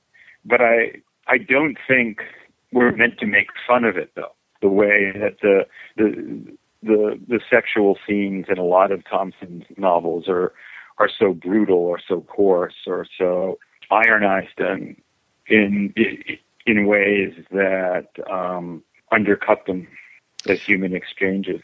One of the things that, we've talked a lot about why we think maybe this movie didn't get as much notice as it should have or did. And, I could be completely talking out my ass. It could have been a huge blockbuster hit, but I really don't remember it being that way. But I think one of the things that kind of threw people off a little bit, for me anyway, I was talking about that video box. And then because it's the video box and the poster were very much Jason Patric and Rachel Ward in this loving embrace, and it says "After Dark, My Sweet." I mean, it almost looked like a Skinemax softcore title. You didn't get a whole lot from that, and it's kind of funny because casting us back, My Lovely, to Murder, My Sweet, was that we've got Dick Powell playing Philip Marlowe in that one, and if Dick Powell's in a film that's called Farewell, My Lovely, everybody's going to think that it's this, musical comedy kind of thing or a musical drama, so they change it to Murder, My Sweet. And it's funny that After Dark, My Sweet, well, it echoes the title in quite a ways in both Farewell, My Lovely and Murder, My Sweet.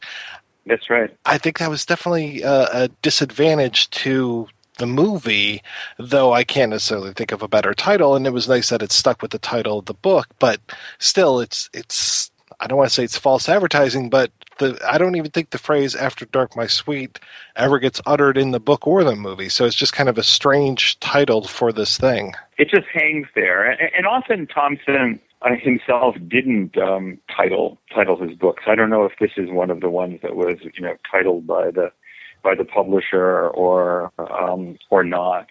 I mean, Thompson's working title of A Hell of a Woman was Now Brown Cow, for instance,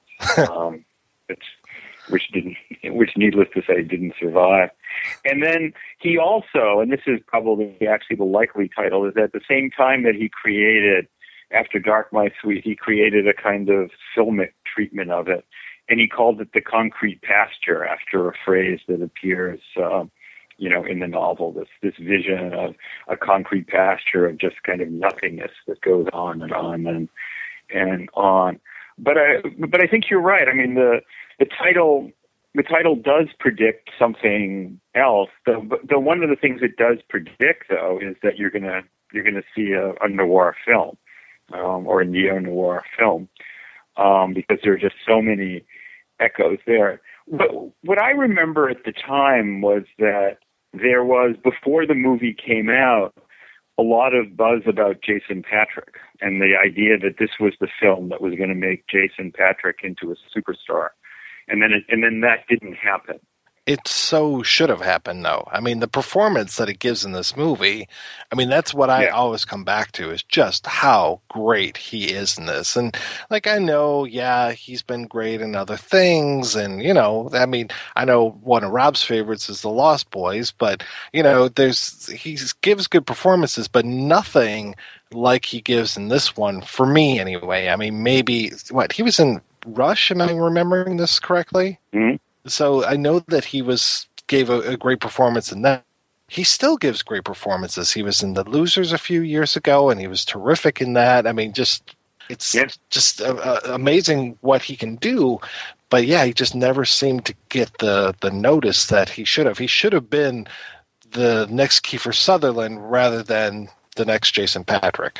But what I remember at the time, it was almost like he was being built out of this movie to become the next Richard Gere, almost. It was that kind of stardom that was, predicted, from this movie before it was released, and it never happened. And it clearly didn't happen. One of the questions that I think you might ask of a lot of Jim Thompson adaptations is that many of them are a little bit too reverential, and that I wonder if that was one of the things that might have affected this movie, because, earlier in the conversation, we were talking about, the way that some of the anachronisms work in the movie.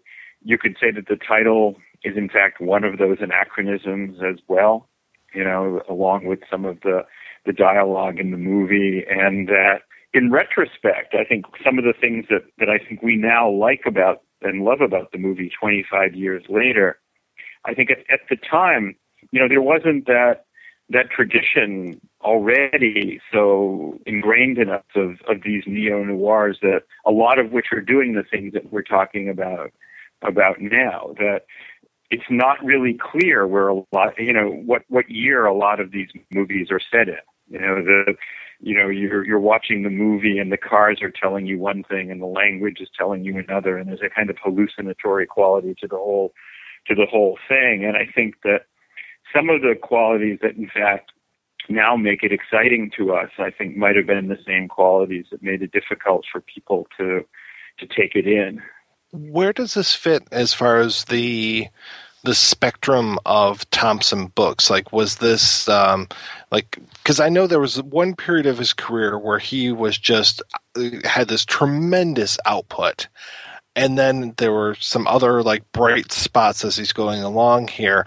Where does this fit into his career? This is from that period. This is from 1955. It's coming near the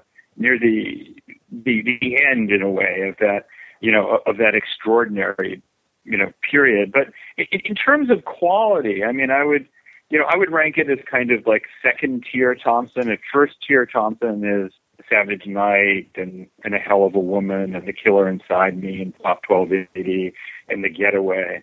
This is kind of, just under that, because as I said, it takes a lot of ideas and tropes from the other novels that Thompson was writing in that same period, and sometimes inverts them, but then sometimes just kind of reproduces them. But it's also, I think, one of the tenderest of Thompson's novels, that there's something about the kid that, for all of his violence, retains in innocence that isn't really available to a lot of the other characters in Thompson's novel. And you see that come out with his relationship with the kidnapped boy, and it comes out, more ambiguously in the novel with the ending where, he saves Faye. It's somewhere kind of in the middle of the spectrum. It's kind of funny, Rob St. Mary. The person who turned me on to Jim Thompson was actually Keith Gordon. When I was talking to him years and years ago about projects that he's wanted to do and hasn't been able to realize, he immediately jumped to an adaptation of Savage Night. He would love to do that. And I'm like, I've never, at that point I hadn't read any Jim Thompson. I knew who he was or had heard of him, but I hadn't read any of his stuff. So I immediately picked up Savage Night, and hell of a book. And I would love to see what Keith Gordon could do with that material. I mean, that's just an amazing book. I mean, it's just as a piece of experimental writing. It's just one of the extraordinary accomplishments of American fiction like that. That first person ending where, as the person is apparently being hacked to death, and the chapters get shorter and the sentences get shorter, and the structure of the book, is mimicking the action. I mean, it's something that, it would take William Burroughs to, might have been the only other writer that could have thought of something like that. The reason we asked Robert Polito to be on the show is because he is, as far as I know, the world's resident Jim Thompson expert, the author of Savage Art, a biography of Jim Thompson. How did you get involved with that project? What made you decide, I'm going to do the biography of Jim Thompson? Well, it was, it was a series of things that kind of unfolded. Is that I read a review of some of the Thompson reprints in the New Republic, of all places, and the author of the article was David Thompson, the film critic, and I just fell in love with the quotations. So I went out that day. I was living in Boston then. I went to Boston's leading mystery bookstore, and I think I was able to find 4 of the 5 books that were then in print. And the first book that I read was A Hell of a Woman, and I was just astonished by it. That a book with these qualities, the the plot of it is a traveling salesman in what looks like the Depression, but you gradually kind of realize is roughly the year that it was written, around 1950. And after the first murder in the book, the structure and the style of the book just cracks open, and the narrator changes his name but goes back over the same material that we've seen in a kind of crazy Horatio Alger pulp style, and that continues that structure for the rest of the novel until you get to the final 2 or 3 pages where Thompson alternates lines of 2 stories, one in Roman and one in italic type. And this is a book that was, marketed as a 25-cent paperback original by Lion Books in the early 1950s. And so gradually what kind of happened is that I just became excited about trying to figure out where in somebody's life and where in a culture could books like this come from, because there's certainly not, it's certainly not obvious that, a book that was that idiosyncratic and experimental, would end up being sold as a paperback original. Savage art for me became a kind of quest for where in somebody's life and where in American culture books like A Hell of a Woman could come from.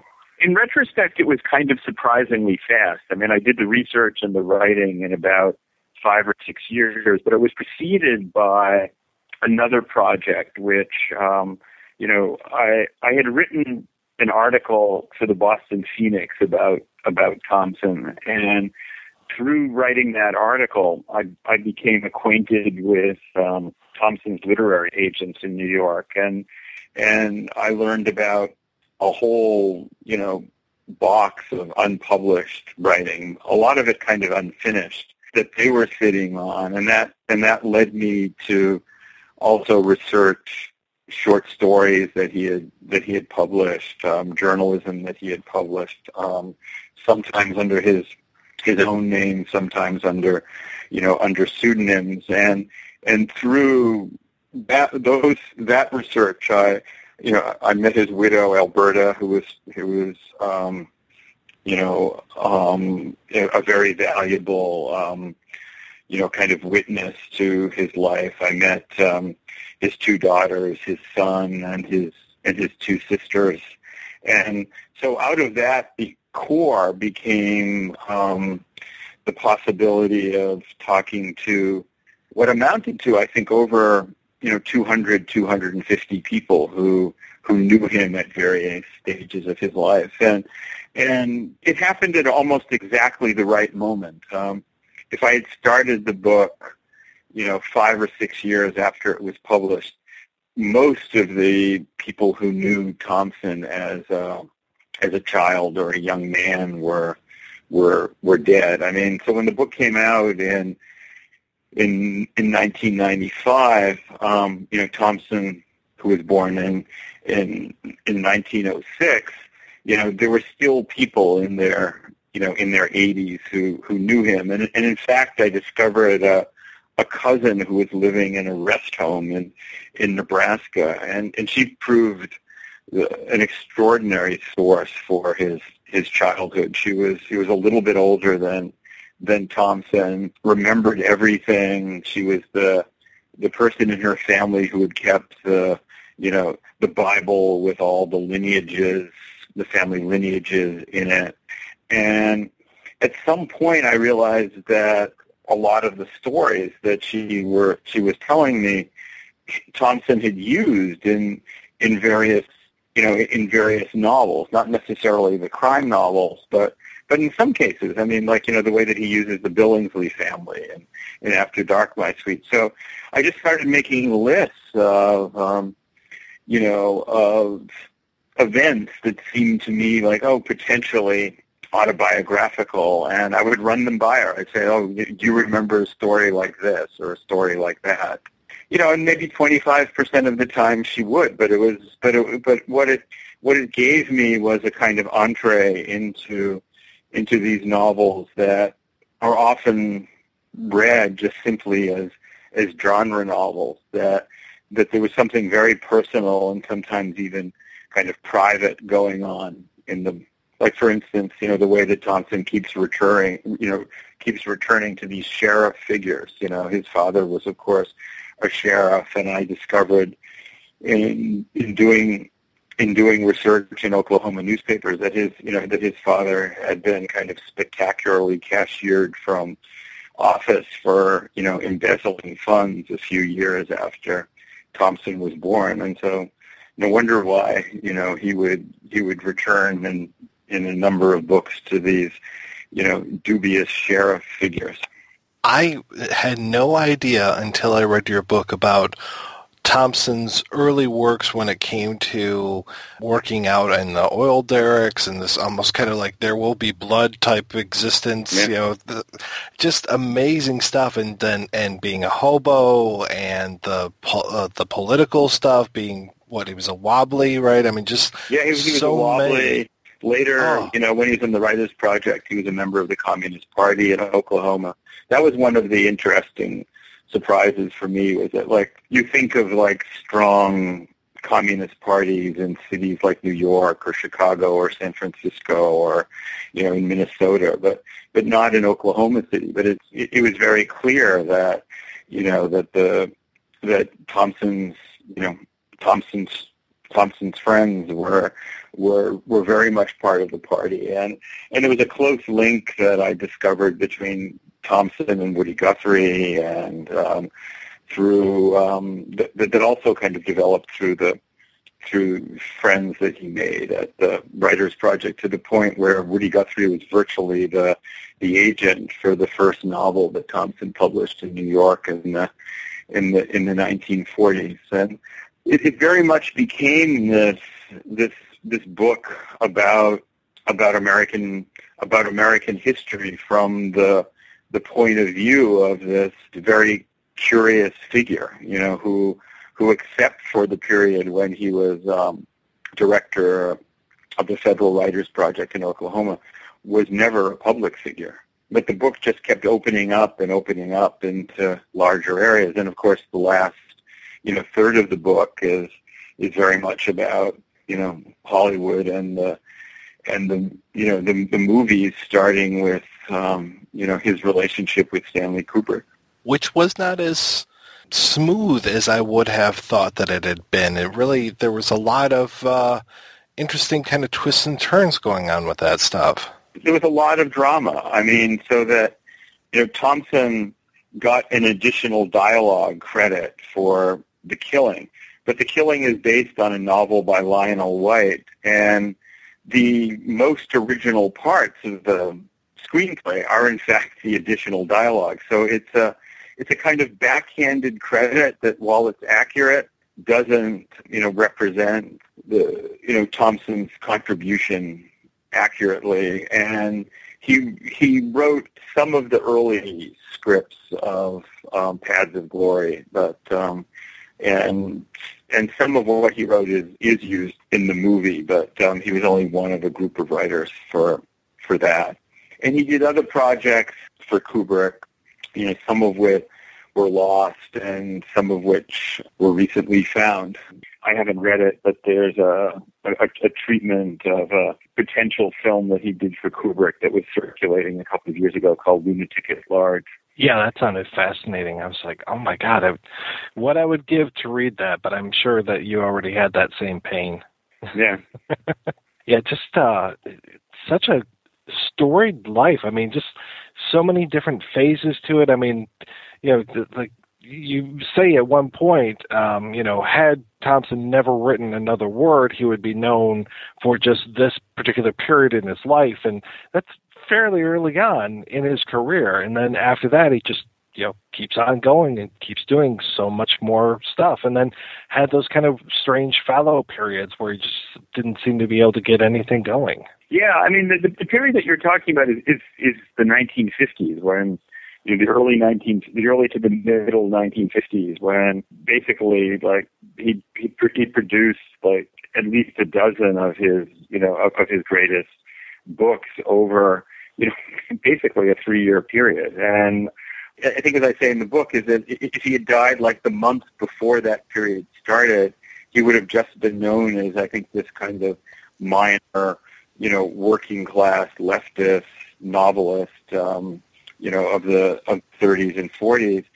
And if he had died at the end of that period, the only really important books that we wouldn't have by him probably would be the, Pop 1280 and the Grifters, maybe The Getaway. But all the great first-person novels, come from that period, or most of them anyway. How do you feel that After Dark kind of fits into, because you talked about like him recycling certain bits and everything. How do you think that After Dark, My Sweet, the movie, kind of fits into the filmic adaptations, which we're still getting, of course. There's probably going to be more filmic adaptations. I don't know if they're shooting any right now or anything, but we've had several notable ones over the years. How do you think this kind of fits into that? Well, I personally think that they're very hard books to film, and I think the first-person novels are particularly difficult to film because they're often filmed as if the important part of the book is the plot. And the plots are often the most throwaway aspect of a Thompson novel, and what needs to be captured, if possible, is the voice of the person telling you the story.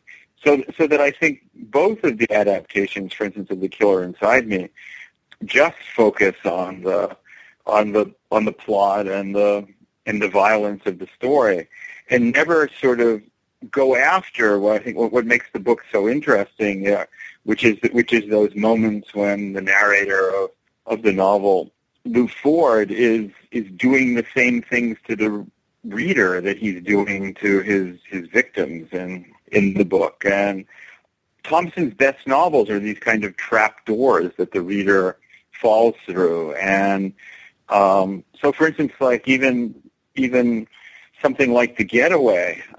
The Getaway is always filmed as if it's just a caper movie, but the last third of that book is this weird descent into, a kind of crime novel hell, and nobody's tried to film that. I mean, the closest scene is in the Peck and Paw Getaway, where the characters end up in a garbage truck, but that's an allusion to the kinds of activities that go on in the last 50 pages of the novel. I mean, I think it would really take a director like, I think David Cronenberg, in a way, to do justice to the different kinds of energies that are going on in the best Thompson novels. And my favorite is probably Coup de Torchon, because it's, in a lot of ways, it's the freest, and it's the least linearly reverential. It moves the setting from Texas to Africa, but it turns out to be in a lot of ways the most faithful to the spirit of the original Pop 1280. There's something about Africa, and Thompson wasn't he hired to write a book or hired to write a screenplay that was supposed to be set in Africa? Am I remembering your book right? I mean, he was hired to do the screenplay for Pop 1280, and I think he opened it, though it was never used, with it's a group of people just sitting around eating dirt. Such a strange cat, man. Yeah. No, I know. I mean, that's kind of what I think makes them so difficult to film in a way. And I think Foley, with it in After Dark, My Sweet, but it was a little bit at the expense of the doubleness and the ambiguity. Though I think you see a lot of that in the confusion and complications of the relationship with Faye, for instance. Well, speaking of Foley, let's go ahead, take another break, and play a preview for next week's show. Let me have your attention for a moment. Put that coffee down. Let's talk about something important. Because we're adding a little something to this month's sales contest. As you all know, first prize is a Cadillac Eldorado. You want to see second prize? Second prize is a set of steak knives. Third prize is you're fired.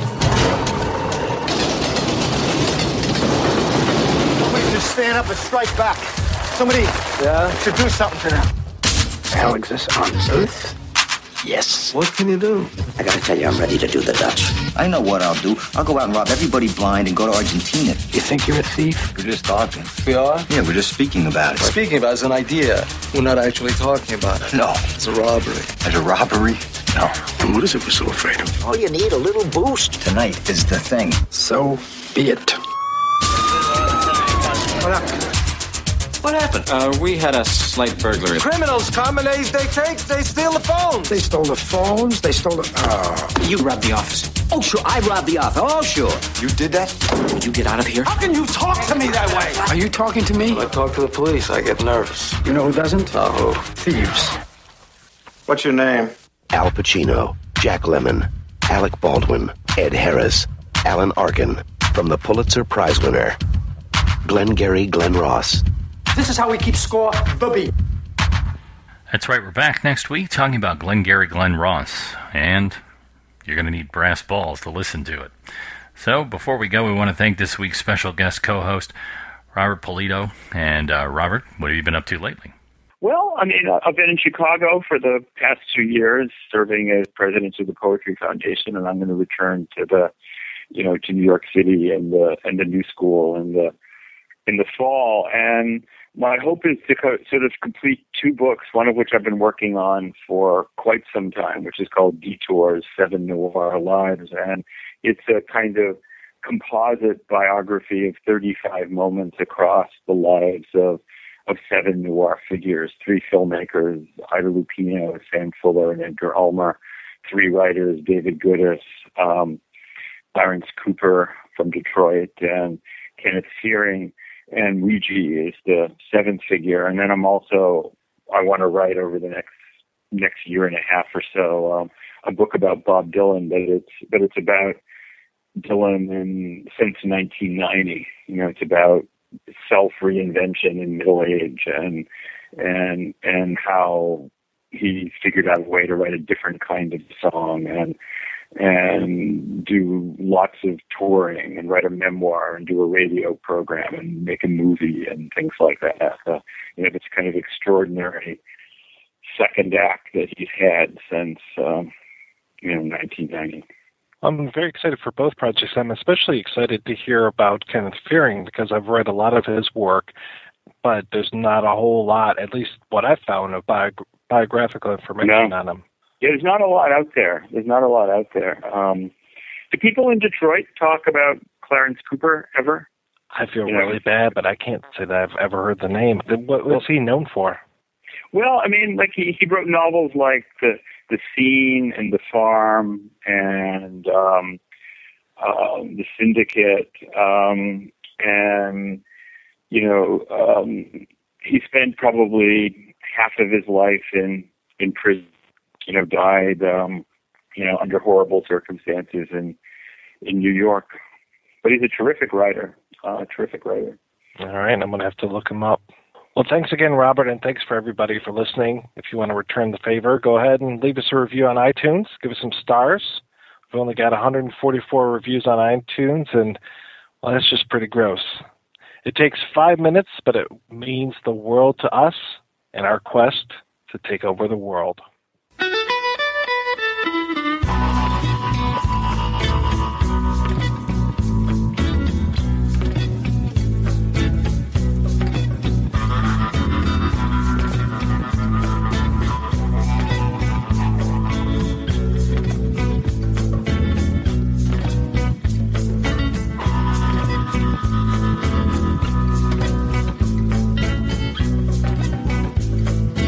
Watching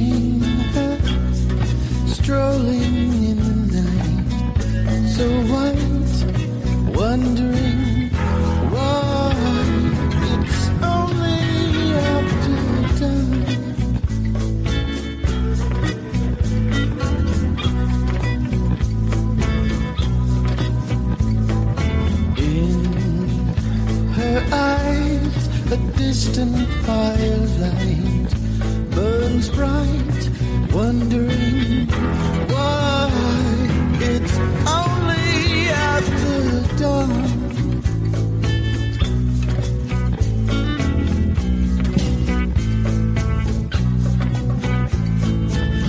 I find myself in the room, feel the fever of my doom, falling through the floor. I'm knocking on the devil's door, yeah.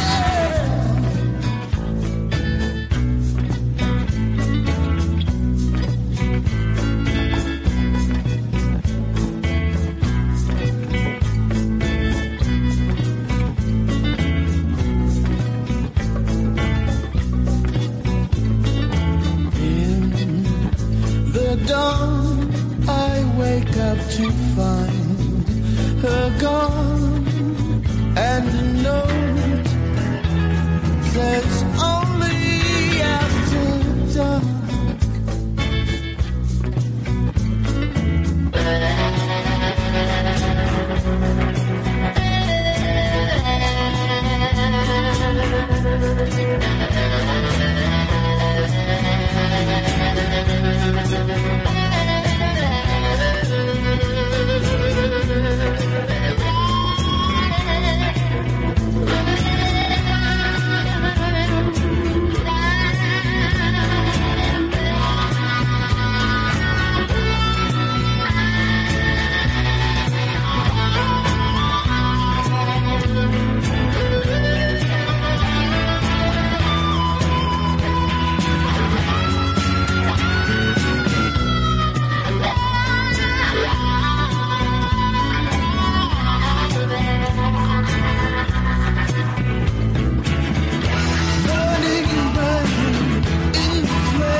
In my heart, a deep and dark and lonely part wants her and waits for after dark, after dark, after dark, after dark.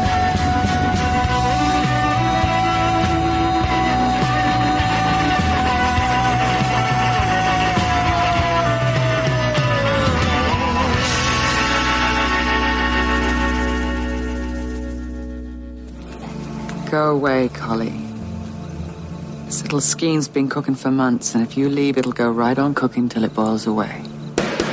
If you enjoy this show and want more people to know about it, head on over to iTunes, leave a comment, and rate it 5 stars. Make sure you like and share us on Facebook, and don't forget to follow us on Twitter. Just search for Christopher Media. Thank you in advance for supporting Christopher Media by clicking on the PayPal button and by clicking through to all the sponsors who support ChristopherMedia.net. Most importantly, we would like to take the time to extend an extra special thanks to you. Christopher Media could not exist without your support. Thank you for visiting ChristopherMedia.net, and thank you for listening. Christopher Media. Let's make some noise.